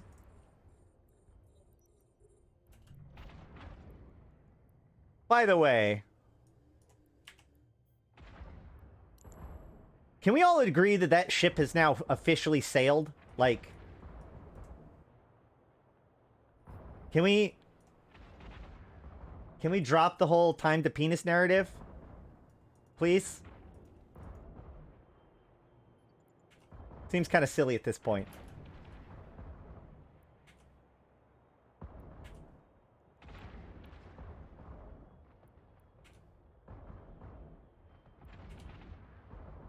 Don't get me wrong. I like ramming into people with my hard, throbbing vigilant. But, yeah. Well, at least I'm not getting demonetized just for the music this time.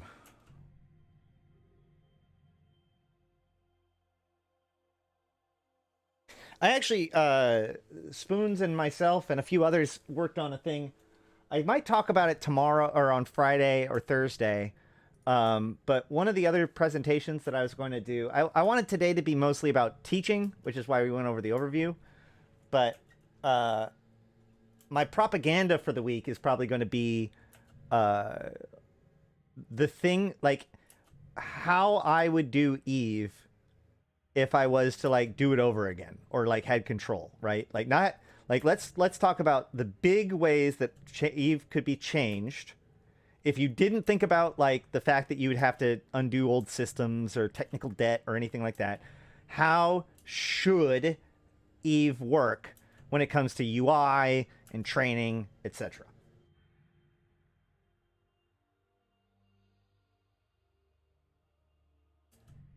If that invites any comparisons, it's time to go see a doctor. Well, I mean,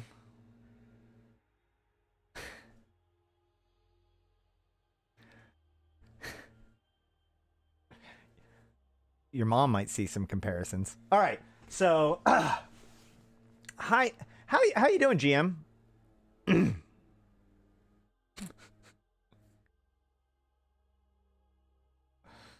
Good night, everybody.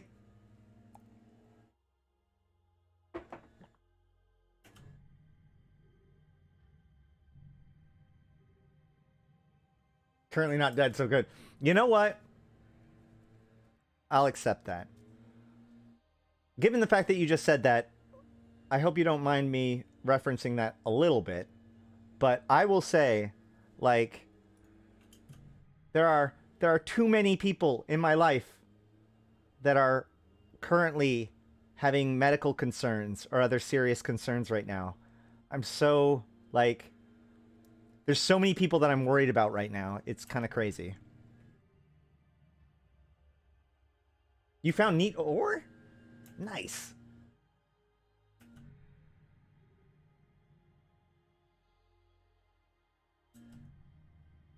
And then this Friday, we might go for round 2 at trying to get that gosh darn Chronicle set started. The pressures of the world is killing us. It's true, man.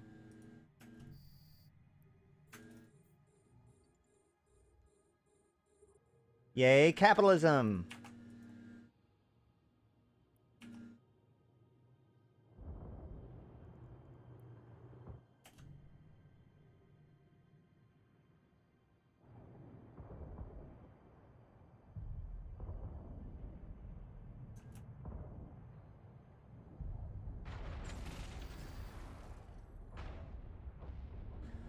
I would argue that if you don't play zoomed in every once in a while, then you're really missing out. You're gonna make Friday reading day? I think that in general, I want to make Tuesday more about mechanics and Friday more about lore.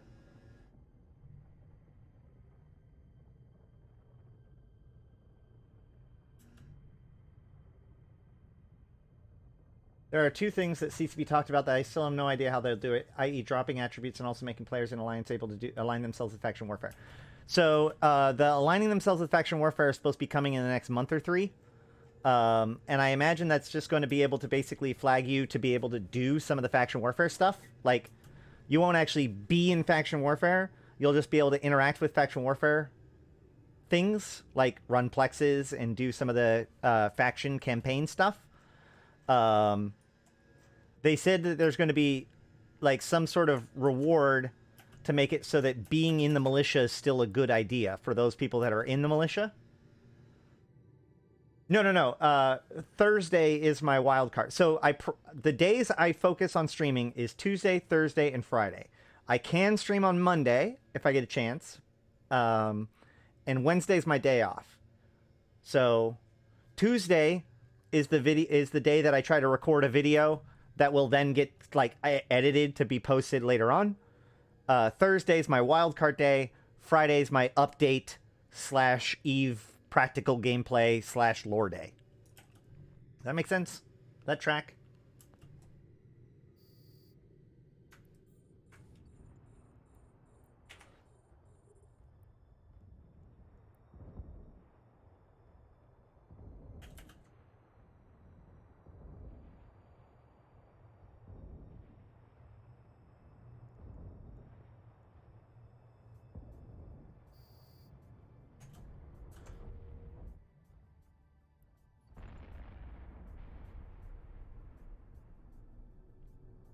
You welcome that structure. I know, I like it.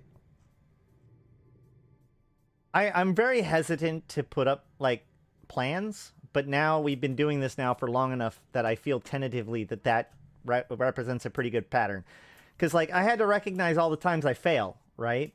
Like, Monday. I just had to admit to the fact that most of the time on Monday, I feel like I should do something, but I'm so wiped out that it's like my day of recovery, my day of sanity, you know, whatever. Or more likely than not, my day to finally get the editing done because I've been putting it off all weekend, right? So Monday usually falls apart more often than I would like. Wednesday has become pretty firmly my day off. And like I said, I've been slipping an hour on several days. But Tuesday, like Monday, because Monday's a recovery day, it gives me the most amount of time to prepare for Tuesday. So Tuesday is the day that I'm like the most pumped up to go do stuff. It's patch day.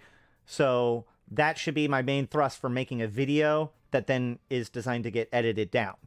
That leaves Thursday and Friday. Friday is like the beginning of the weekend, so maybe I might want to talk about what's coming up or blah, blah, blah. That's a good update day.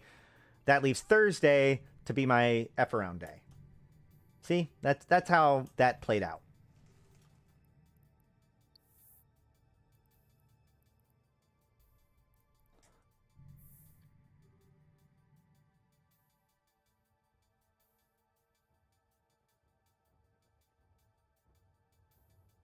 At the end of the day, remember, it's just a fun activity, not a job. Lazy one, it is a job.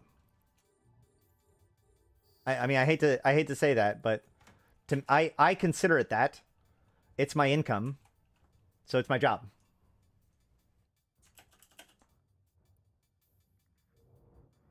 You don't have to take it as a job, but I can. I treat it like a job, so you don't have to. That's the whole thing, right?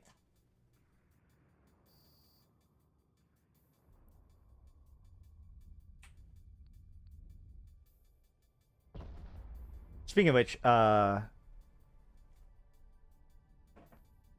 if you want to spare some shekels, you can always support me on Patreon or with a membership or super likes or super thanks or super chats or buying merchandise or giving me a big hug or just liking the stream or the video. That's all.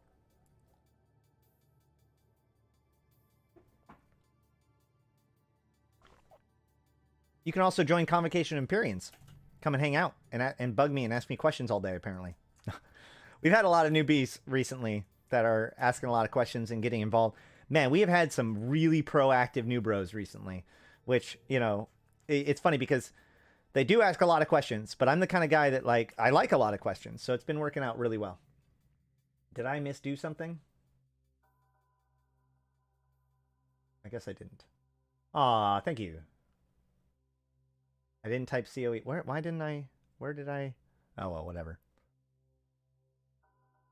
Yeah. Yeah, Lionheart. Lionheart's one of them. This dude, Lionheart, I snagged him out of the rookie chat, I think it was. And that dude, he got into the corp and, like, within 2 days was like, I'm bored, and jumped into faction warfare and has been just killing ever since. It's been great.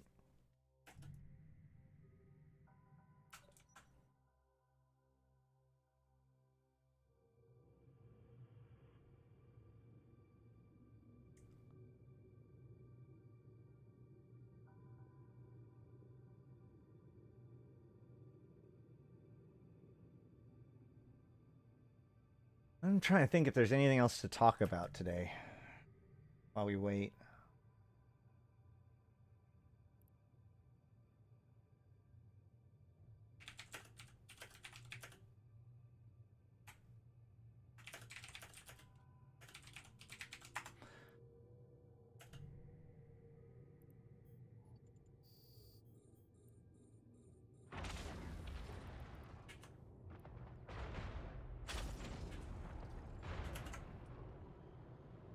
Pew pew, pew pew. And the reason why I want Thursday to be the way it is because, like, what if I want to show you guys Final Fantasy 14 or Satisfactory or, you know, something like that. I've done other streams with other games, and I want that to be at that time. Or, like, if I have an extra stream, like on a Monday or on a weekend, that's when I can show off those games, too. Those sorts of things.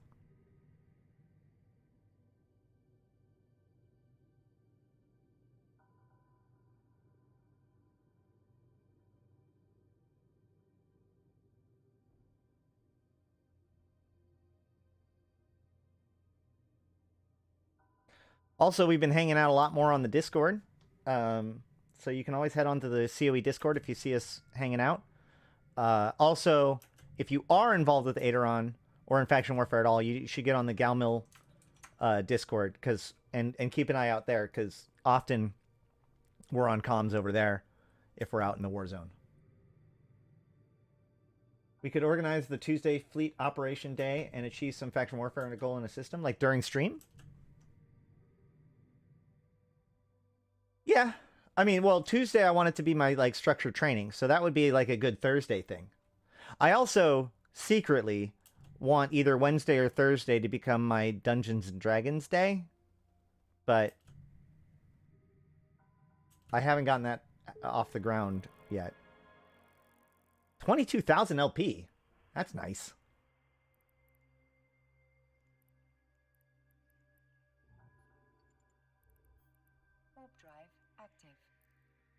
It's really nice.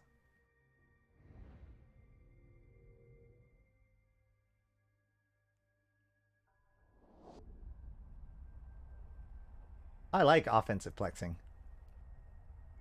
Oh, by the way, I've officially finished 3 of my 4 career programs now, so pretty pumped about that.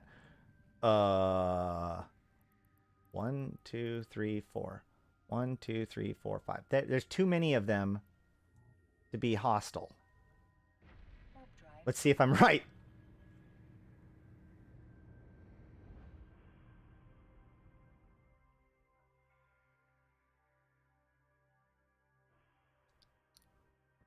Yay, they're friendly.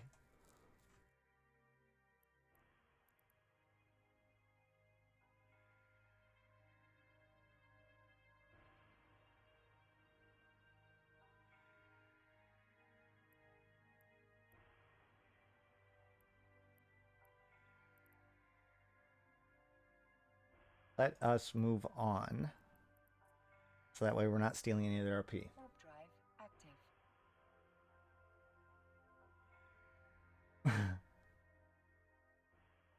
I'm surprised that Paragon started with just the ability for player corps and alliances to work as holograms. I would be surprised if people love to have Amar Blades and 24th on their Punishers. Look, you want to know why? I have a theory as to why the Paragon started with Alliance and Corp logos. You ready for it? I have a theory. I think that it was a technical limitation. And by that I mean that if you notice, you can't preview a skin. Or sorry, you can't preview a Paragon icon in the same way that you can preview a skin, right? If I want to get a skin, I can hit the show preview and see exactly what that skin looks like on that ship. Now, some of them, because of the particle effects or whatever, isn't quite accurate. But in general, I can look at a skin. If I want to get a piece of clothing, I can preview that piece of clothing. If I want to see, in fact, if I want to get a piece of, like, facial equipment, I can preview it on my character's face. But there's no way to preview heraldry items yet.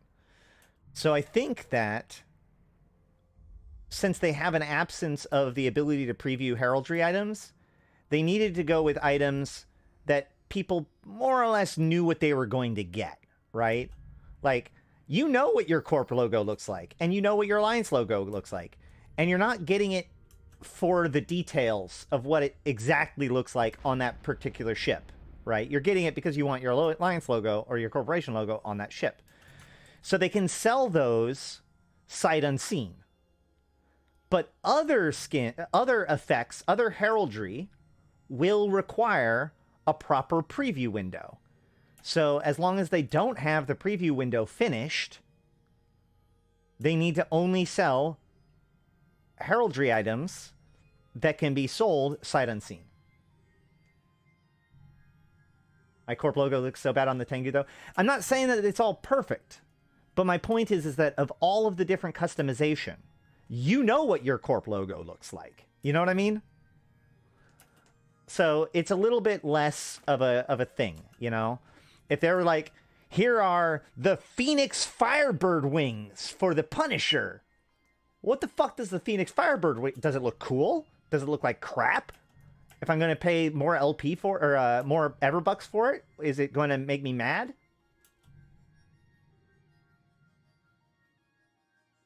My corp logo is a black square. I mean, you can always change your corp logo.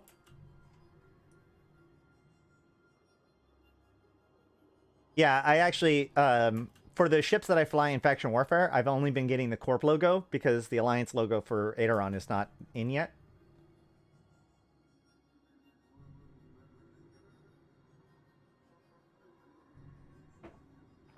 But do you see what I'm saying, though? Like, I feel like the reason why is because they can sell corp logos without showing you what they look like first. In a way they can't do with other ones.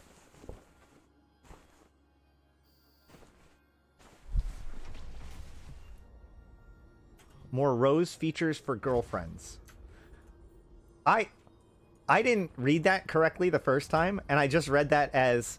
I wish they had more features for girlfriends, or more better, I wish they had more girlfriends, which, you know, whatever. Funny. No, you know what? That's kind of one of the unspoken, that's one of the quiet parts out loud, right? Of, like, the whole Grimdark thing. There's a lot of people that are like, pink skins aren't Eve. Eve is Grimdark. But, like, you know who you're alienating there?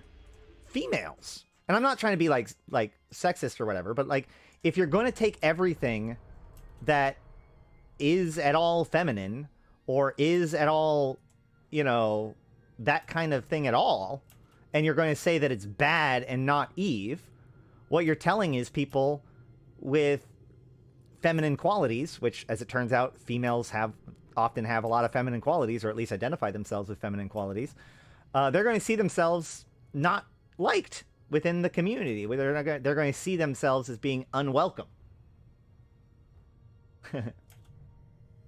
So, you know, if somebody keeps playing the game, if someone joins the game, subscribes, and starts playing and becomes a hardcore content creator and, you know, whatever, because there is a Hello Kitty skin, then by all means, there should be a Hello fucking Kitty skin, right? Like, why would we have... If the quality of the game is the people, then why wouldn't we have every fucking cosmetic feature we could possibly have that could possibly attract people? We want the people. I don't care what skin they have on. Whatever helps them keep playing Eve.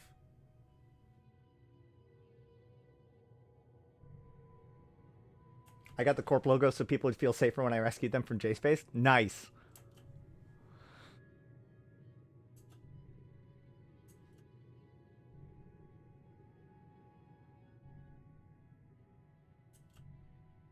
And that's I think the big point there, is that it actually doesn't have to do with whether or not pink is a feminine color or whether or not, you know, whatever.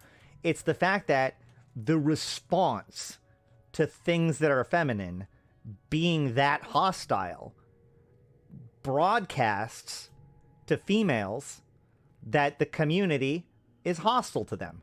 And I'll give you a hint. Everything else confirms it. So, trying to make things better. That's what we're trying to do here. I'm actually really proud of like how many females are in Convocation of Empyreans or within my viewership compared to like the average population. I actually take that as a pretty good like feather in my cap, indicator that I'm doing something right. Probably a hole of safety would buy that pink Hello Kitty skins. Yeah. And they should be able to. They should be able to. Astaroth's a lady killer confirmed. I mean, I am single? I don't know. If the community quacks like a hostile duck.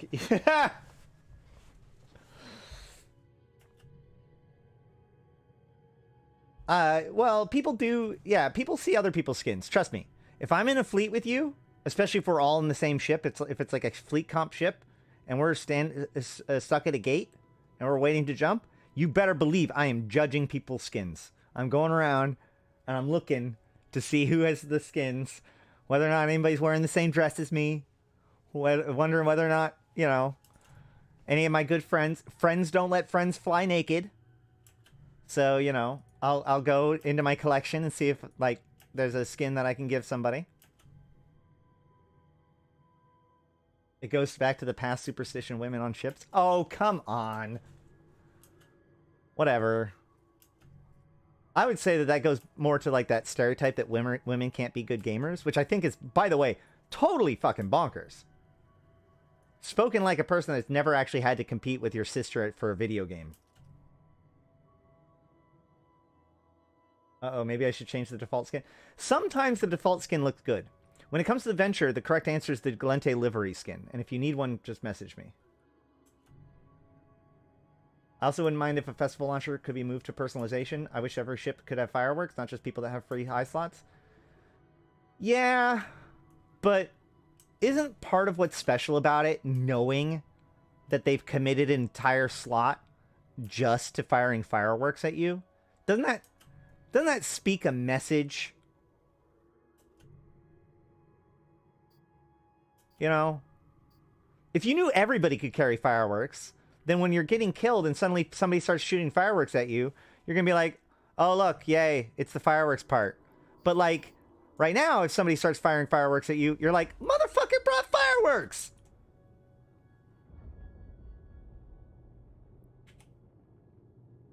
Incorrect. The Empyrean's VNI skin is objectively the correct VNI skin. I might be biased, but I don't think so.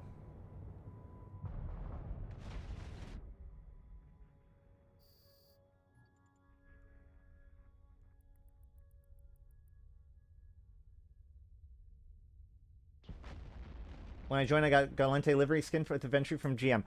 Fun story. Okay. A long, long time ago, in a cluster far, far away, Ashtarothi was the head of a new alliance known as Federation Uprising. And this alliance had now hit its 6-month mark, and so we got to have our own alliance icon.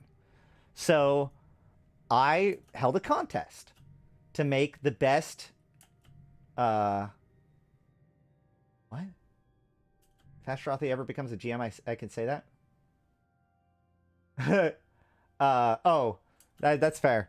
By the way, if I ever become a developer, my name is going to be CCP Legacy. So that way all the code I write is legacy code. I digress. So we make this competition for the Fed Up logo. And in the end, Pockets DK, also known as Kelporin, won the competition. So the Fed Up logo that you can see in game is the Fed Up logo that he made, right? There were several other good options, but that's the one we went with. Because of this, I awarded him my propaganda minister title. So then a few months later, CCP announced that, because I was 100% sure that, like, after Ascension, they were going to focus on faction warfare. It just made sense to me. Like, that was the next thing to do when you have alpha clones coming into the game. But they didn't. They completely ignored faction warfare. So I was like, fuck, we got to do something about this. And at the same time, there were a bunch of people, you know, like in the old days with war decks, you could war deck anybody. So all sorts of new bro corporations would be war decked, and then the CEO would like tell people to not undock or, you know, do whatever. And then everybody would like poop on them because they're telling their people to be risk averse and blah, blah, blah.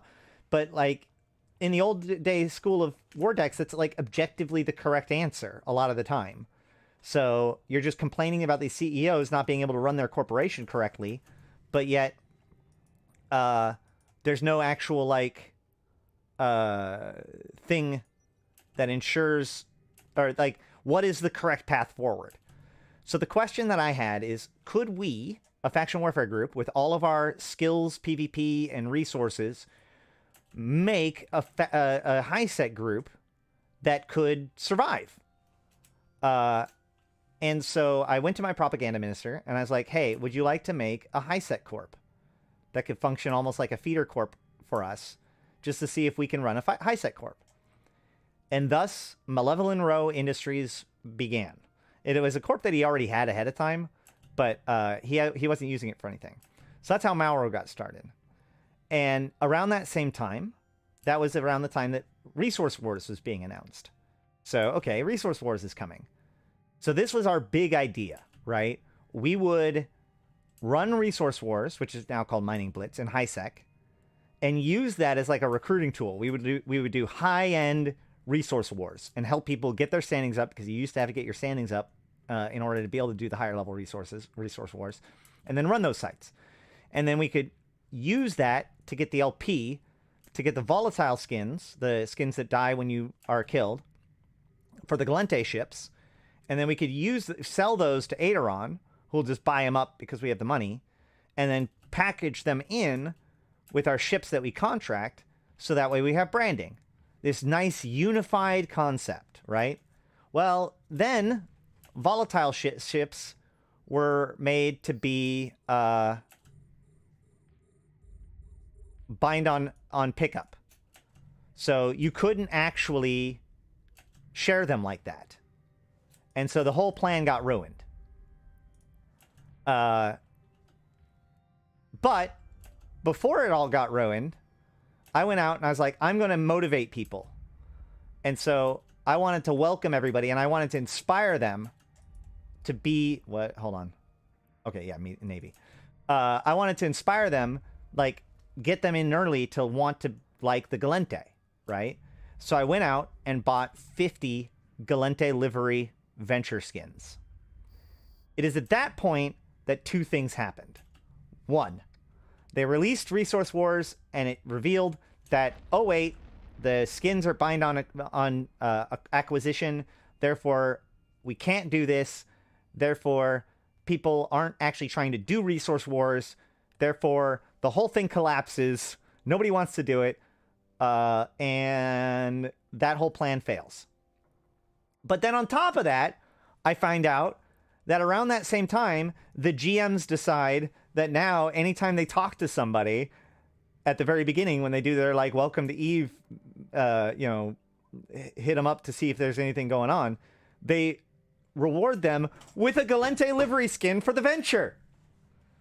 So, long story short, I've had this stack of Gallente livery skins for the venture that I've been trying to give away for, like, years now. Do you think that's ever coming back? It has come back. Resource Wars now returns in a form called Mining Blitz. They show up during the Empire holidays. I do like the idea of model changes, but I do actually like the idea that they were kicking around where, like, if you put plates on your ship, you can physically see the plates on your ship. Yeah, Malro is COE's HiSec Corp.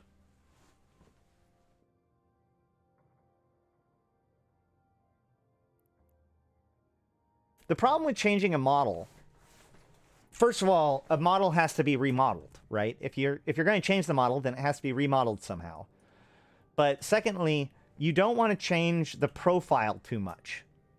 I know that we don't use profiles as much in EVE as we do in other games, but like, you don't want to make them visual. Like, you don't want to make a Rifter that suddenly looks like the USS Enterprise.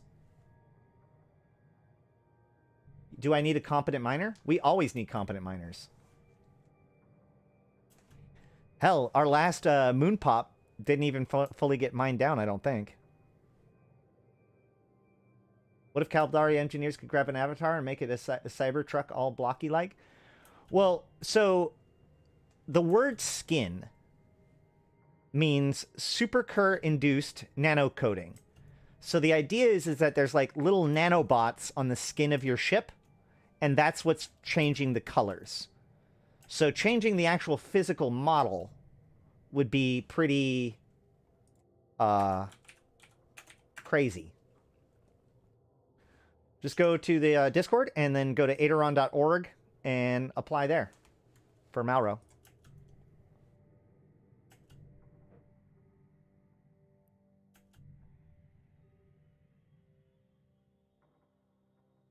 By the way, guys, I know that there's been some people asking about how to make my early money in faction warfare. If you do these medium or large plexes, but mediums especially, make sure to loot the Rex. Check this out.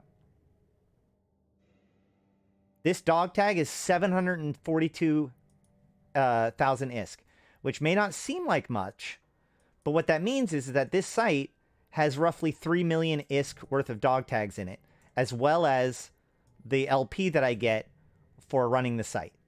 So if you need to get that initial seed money, so that way you can, you know, because you need money to be able to turn, shoot.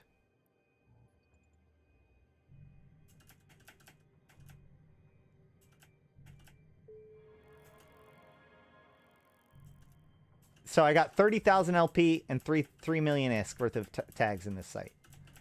And maybe I'm about to get a fight.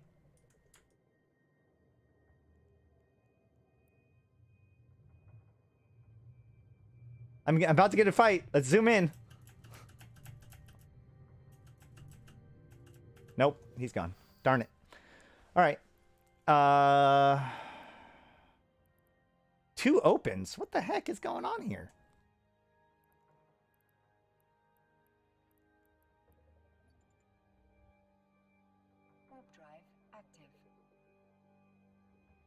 So, by the way, GM, I actually ask people to not put in an in-game app.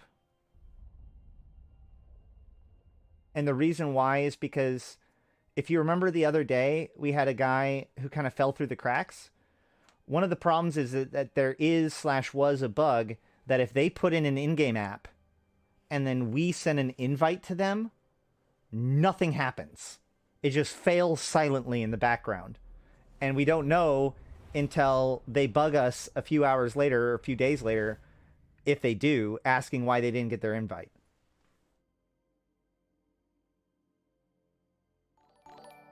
Hey, Mr. Pachuca12, as a new member, welcome to the team. I don't have a good word for people that are members yet. Thank you so much, man. Welcome to my supporters. It is true, by the way, guys, that anybody who does get a membership or a subscription, a membership or a Twitch, no, not Twitch, Patreon thing, Jesus, words. There is a supporter-only Discord channel in the Discord, and I do post stuff there. I appreciate that, Mr. Pachuca. Also, if you're a member or a Patreon, I will give you guys special consideration, extra consideration when it comes to like which ones to prioritize. Like, for instance, one of the reasons why I am doing Chronicle readings still as a high priority, my Chronicle readings do terribly when it comes to views, but I have several patrons that said that they enjoy them. So I'm going to do my best to make sure to try to come out with at least 1 or 2 a month.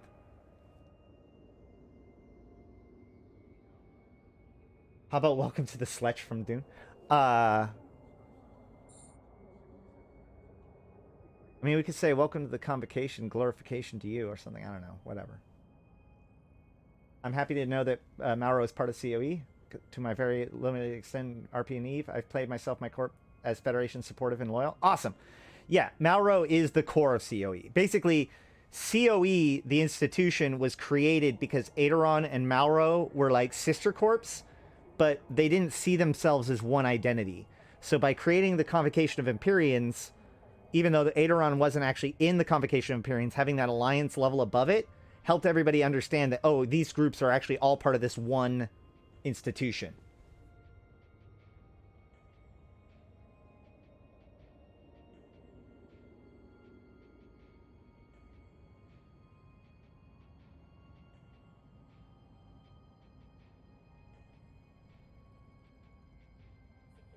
I don't want to call my guys like Federation people because you know, I don't want to. I'm willing to take Amar in state money, you know, that's fine. But we all are Empyreans, and the Convocation of Empyreans is here to represent you, even if you're not a member. More alive NPC ships, at least in high sec, e.g. empty on popping, e.g. no loot, but NPC freighters slowly jumping gates in between Amar and Jita. Tomaz, there are actually NPC freighters. There are diamond mining rats, obviously. Let me show you. Since you guys, a lot of you guys may not have been there recently or know about what's going on. It's been at least, you know, a week since we've talked about it. So let's go check this out, and then maybe after that we'll be done for the day. But let's go check this out. I'm going to go show you Intaki. Yeah, and there are major fleet flotillas appearing in and around, especially high-sec systems, especially around border systems. Like I just heard last week that there's a significant increase in the Mimitar patrols around the Amarian borders recently. So the thing is that the next shoe to drop is like literally any time now. All of the signs show that kind of things are ready to go again. In fact, the facilities I'm about to show you are largely empty. They've been filled, but now they've started emptying out, which leads me to wonder, where is the Federation fleet at the moment? I don't actually know where the Federation's fleet is, which is, you know, last time this happened, you know, Intaki was liberated.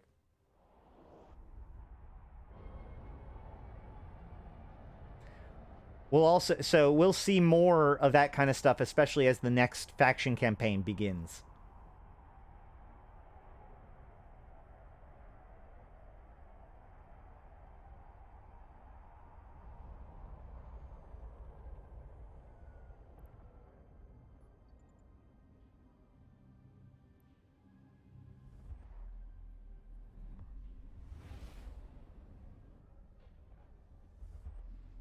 Fed fleet got lost in Pochfin?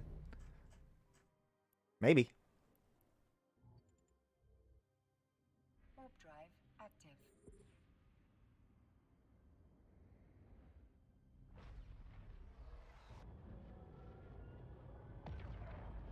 It'll be really funny if there's an Edencom gate camp there and I get killed on the way in.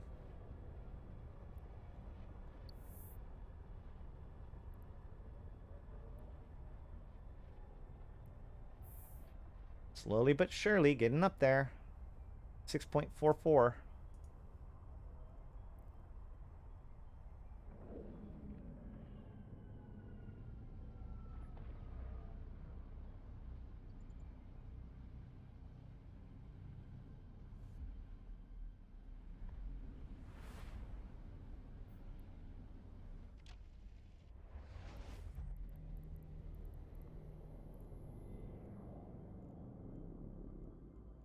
Come on.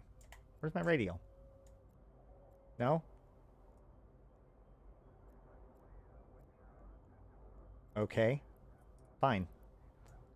Okay, I can radial over there. That's weird. Parts of me worries about flying around in my Hulk. That part worries about.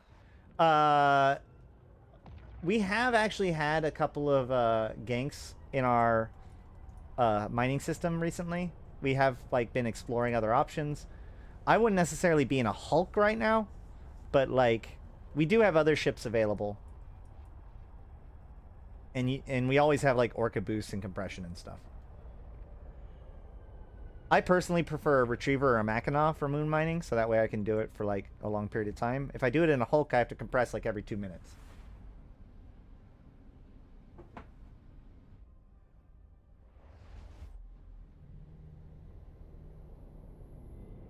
Oh, yeah. So that's the other thing. Our home system is an Edencom system.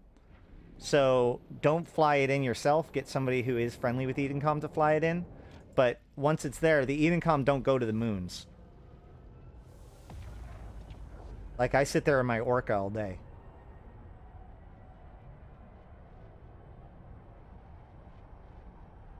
But you want to mine in an Edencom system because it has that 10% extra mining speed bonus.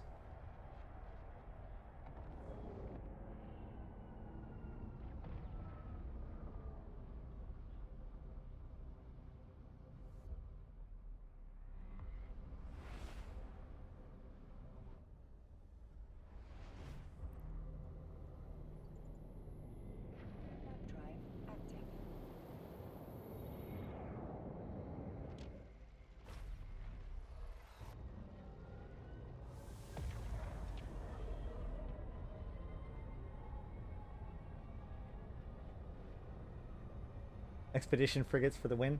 Those are pretty good. Didn't know that they're lazy and only sits at gates. They do go to belts. They go to belts. But that's why I have all of my equipment stashed in the Athenors. I never have to go to a belt. They can go to belts, stations, and gates. And of course the sun.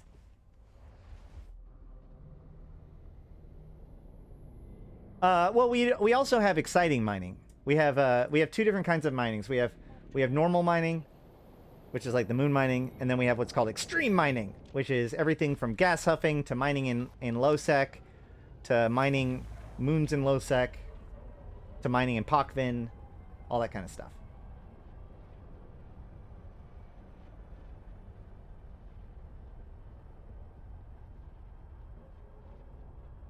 But the nice thing is that we mine the moon goo in our moons, and then we react it in order to make the doodads so that way we can build the faction equipment.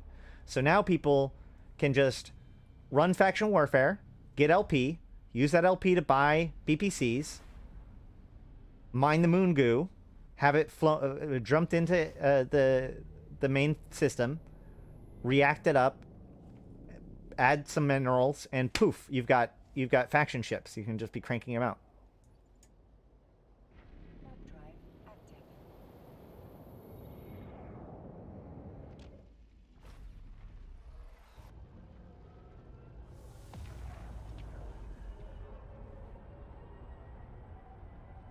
The prospect is really good. I like the expedition frigates. They're fun.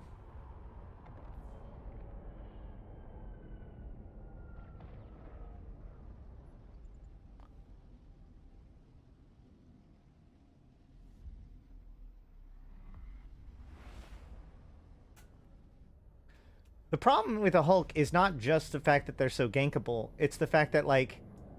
So, the way I like to put it is...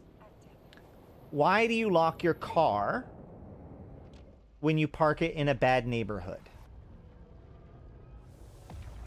Your initial response, if you don't think about it for too long, is going to be, well, to stop somebody from breaking in.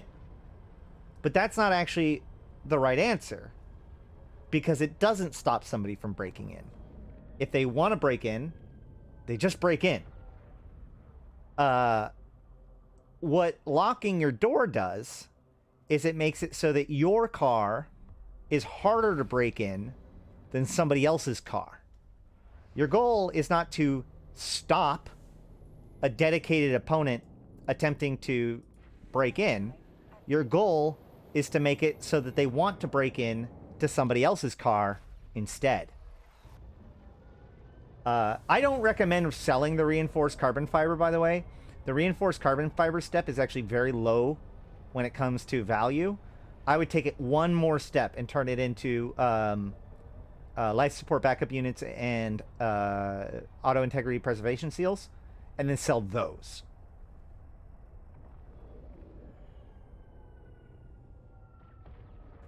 You know, it would be a nice introduction to Faction Warfare Alliance ability, having NPC faction ambassadors flying in the nullsec home system of alliances to ask for aid.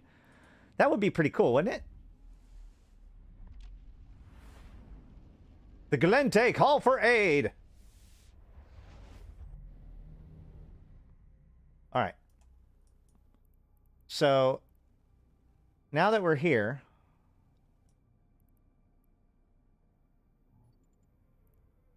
you can see on my beacons, look at all of these different sites.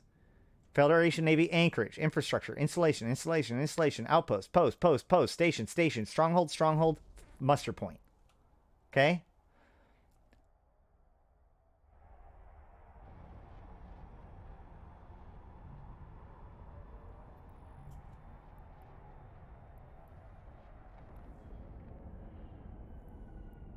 So let's go to the anchorage.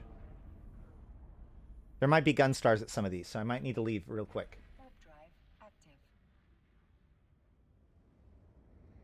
Why does it keep removing messages when I add a smiley and a tag someone?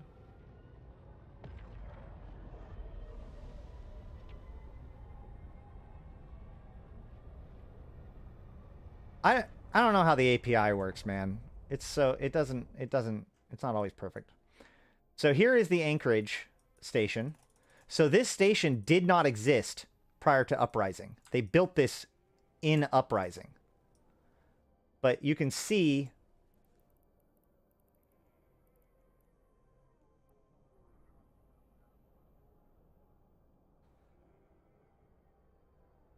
they have a whole navy ready to go. And it looks like they're filling up again. So this is where they are, you know, assembling their forces. And also these supply boxes begin to be filled up. Actually, you know what? Let's go to Mignon. Warp drive active.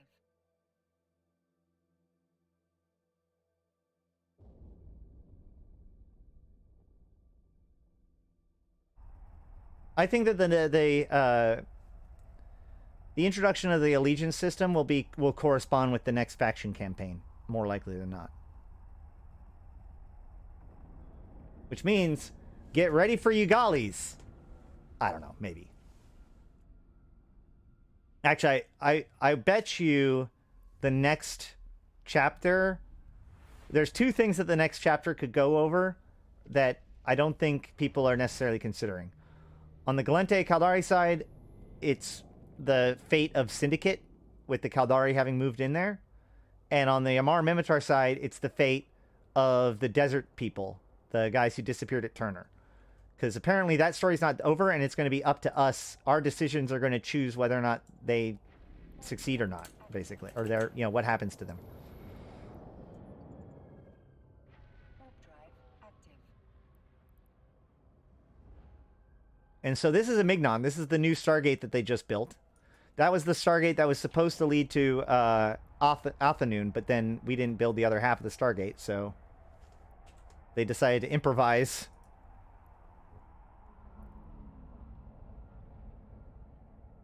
So there's these new security checkpoints all over the place. Really? Which have Federation Navy versions of Edencom Gunstars.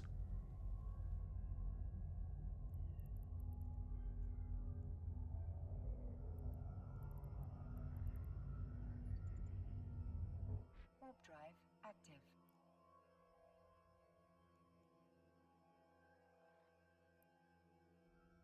And as I said in the beginning of the show, I'm going to show you one more thing. I don't have an easy way to get footage of the other half. We're going to maybe have to look at it tomorrow or whatever. But here's the fleet muster point in Amignon.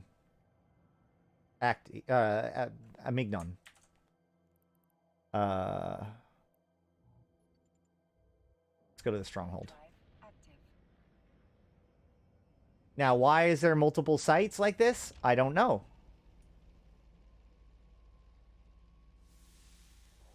But prior to Uprising, they were building these facilities, and once they were built, they started to fill up. And then once they were full, Uprising happened. Yeah, look at this place. This place is huge.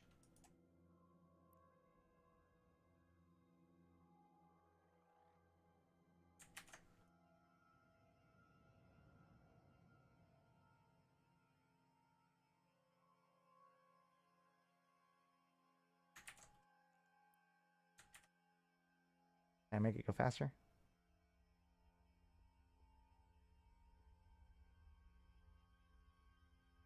The orange lights look like eyes. I love the Catalyst Navy issue, man. So yeah, if you can see like those, first of all, there's a Sino beacon down there. And all of these little blocks can be filled with NPCs. Right now, this one is mostly empty.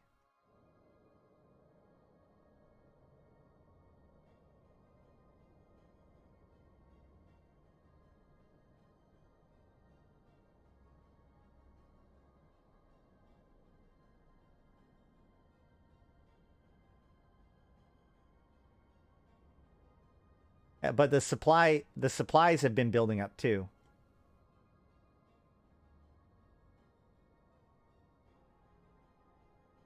No, just the Caldari and the Gallente. The Amar built stellar transmuters instead.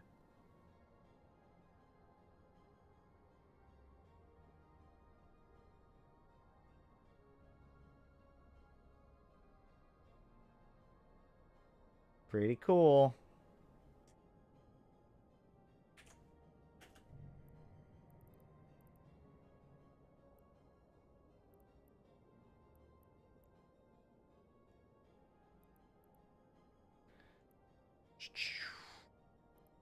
Oh, look, there's actually a new construction site still. So this is how all of the sites started. Is just listed as a construction site. And then like a week later it'd be built. So we've been these are sites that are worth checking every day.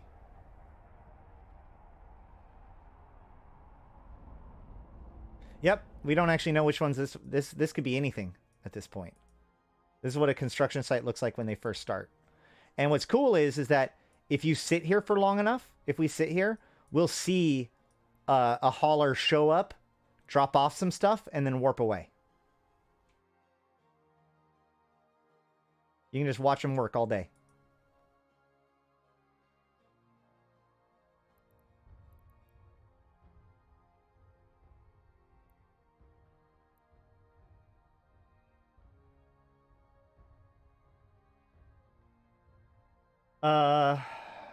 Yeah, you should be able to shoot the hauler.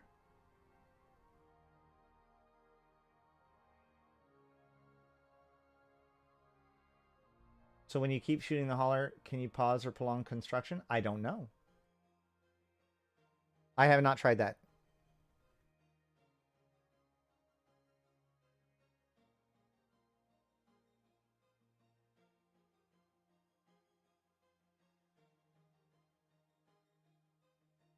But they are doing stuff. Yeah, right now I'm in high sec. The other side of the Stargate is in Taki, which is low sec.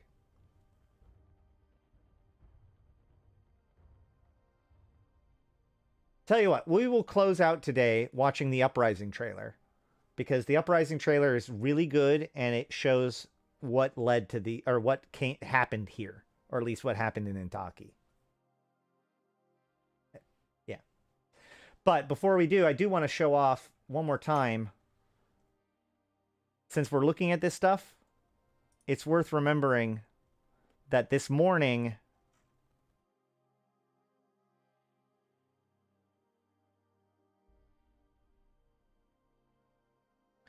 on HoboLeaks, these strings that just said Caldari HQ Stargate. We've been watching these HQ Stargates for a couple of weeks now. And they've been transformed now into having these names. These system names happen to be these systems. Samanuni is Caldari's version of this system, is Mignon. Samanuni leads all the way to Athanoon. That was the Stargate that they built during the last faction campaign. So if we look here, this link right here between Athanoon and Samanuni, that link is the Stargate that they built. Samanuni is an Edencom fortress. And so they're building new checkpoints in Rohama, Erlen, Surama, and there is one other one. Oh, I think Ashto. I don't remember. There's 4 of them.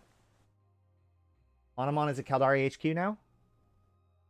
Right, but I don't know what does it mean to be a Caldari HQ? That's my point.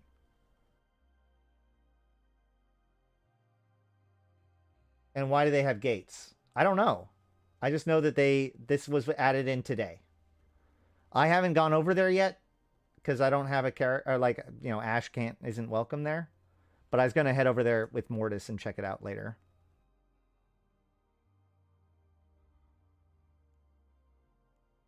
Athanoon and this area was the major focus of the last faction campaign. And I believe that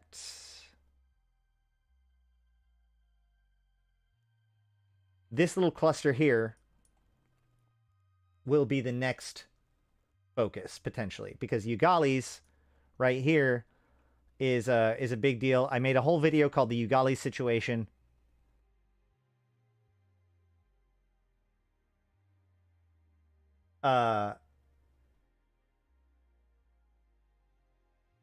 Oh, that happened today? They got new instructions today?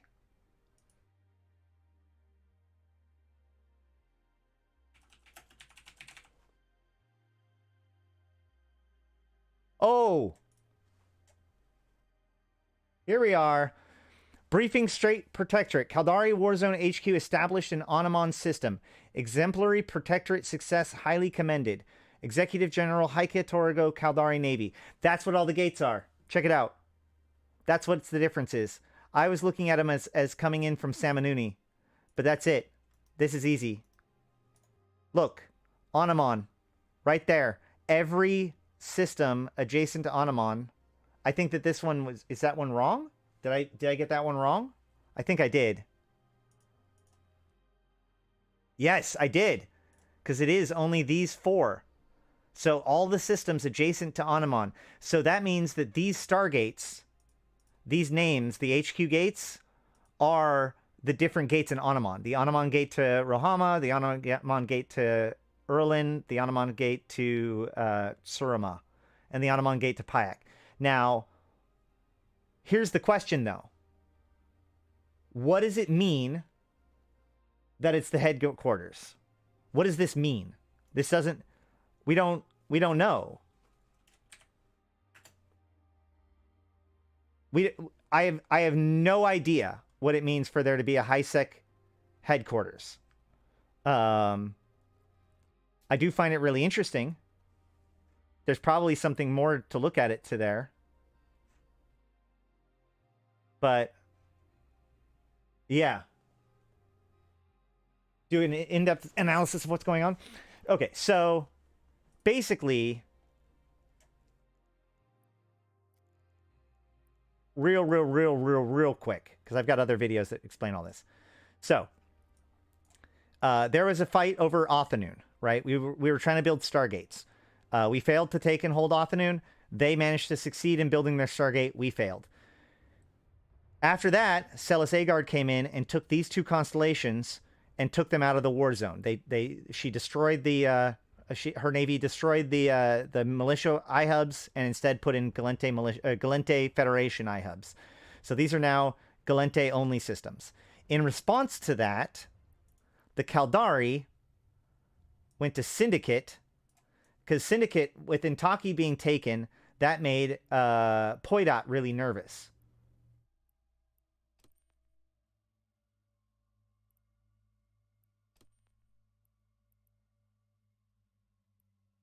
Where is it?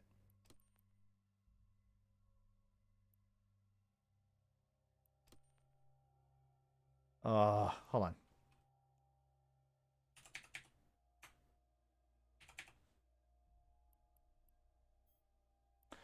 So that made Poitot very nervous, right? Because basically, if you look, all that happened over here, right? Intaki is right here. So this constellation was taken by the Federation, including Intaki. Now the Syndicate are Intaki Syndicate. There are people who left the Intaki planet because they didn't like the Gallente and what they were doing to the Caldari. So one jump from Harul, which is now owned by the Caldari or by the Gallente, not faction warfare, is the entrance to Syndicate, and one jump from that, or two jumps from that, is Poidot. So the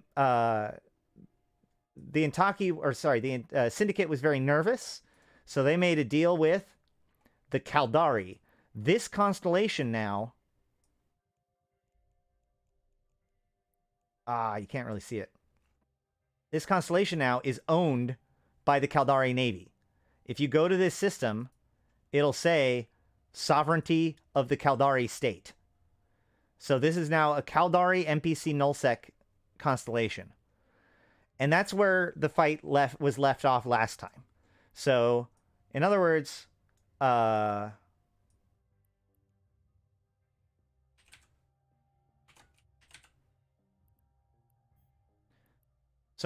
they projected from Samanuni, right, across to Othanoon, and then over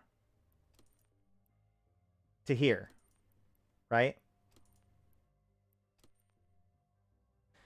So that's where the tension is built up. Now, as you can see, the area around Onamon, which is basically the checkpoint outward, which why doesn't, because Kanaka is a low-sec system. So Onamon becomes the main low-sec entry point, and therefore there's security checkpoints all along the sides. Right? There's a headquarters there, so that way they can deploy their stuff into the war zone through Kanaka. Right? That's what the state is doing.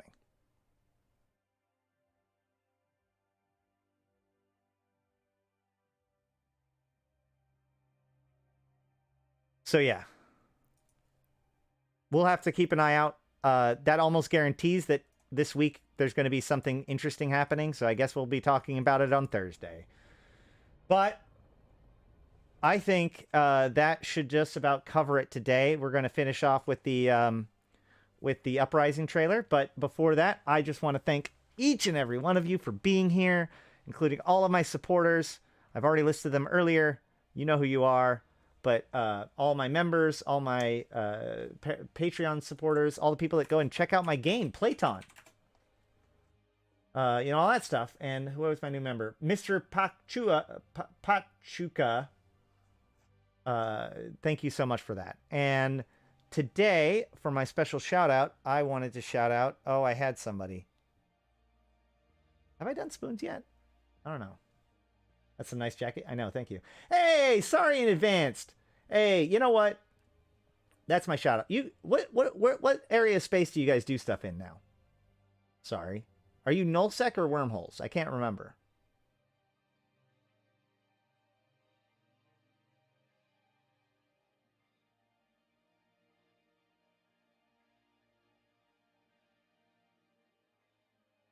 I guess you're in wormhole now. So what I'll say is, if you're interested in wormhole space and you want to do it with a kind of a low key kind of people, like the kind of people that aren't going to make you super fucking stressed out, but just like are just cool dudes to hang out with,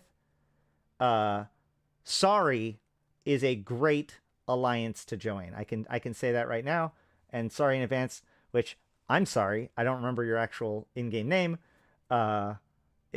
We had a good chat during the CSM elections, and he impressed upon me that he's a good dude. Again, even if I can't remember which one he was. I interviewed like 35 people. I can't remember all their names. But yeah, I also... Benjamin, that's right. Benjamin. Well, check them out. Also, if you have already checked out, or if you just are checking out EVE Online, or you've never done it before, you can use a buddy code to get 1 million free SP. So if you look in the description of the video, you could get my the buddy code. I'm actually trying something new, I must confess.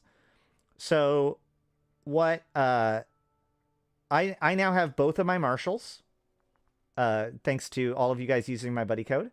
So rather than continue to stack it up on those accounts, what I've started to do is like poke some of the people that are very supportive of me, not just like, not based on like financial support, but I mean like our corp officers and other people that I just want to do something nice for. Anybody who I feel like it'd be cool for, I'll just throw their link down below. So the actual link is not my link, but it's a friend of mine. So if you guys haven't had a chance yet, now is a really good opportunity to click that link and give them your affiliation and you get your free million SP, and they get hooked up. And unlike me, who my account doesn't really need any more Master Arms Cerebral Accelerators or game time, trust me, it doesn't. They do. So it would be much appreciated. Thank you. All right, I have been Ashrothi. I've been playing this game since 2010, talking about it since 2012, and I'm here to put EVE into context for you, my fellow Empyreans. Thank you all for coming. Thank you for checking this out. And until next time, I'll see you in space. I'll probably shoot you, though.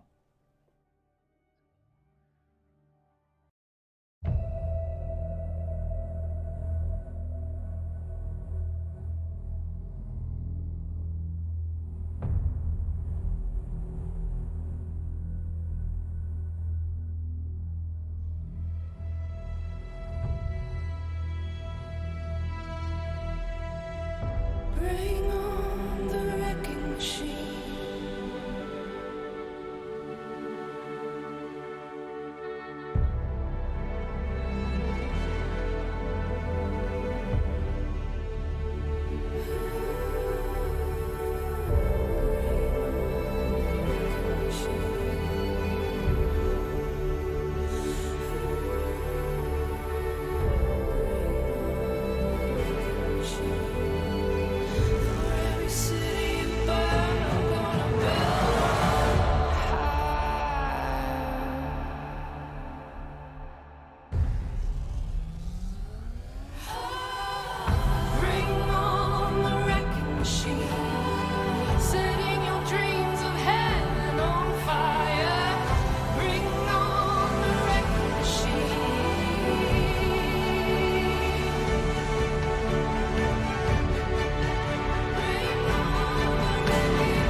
For every city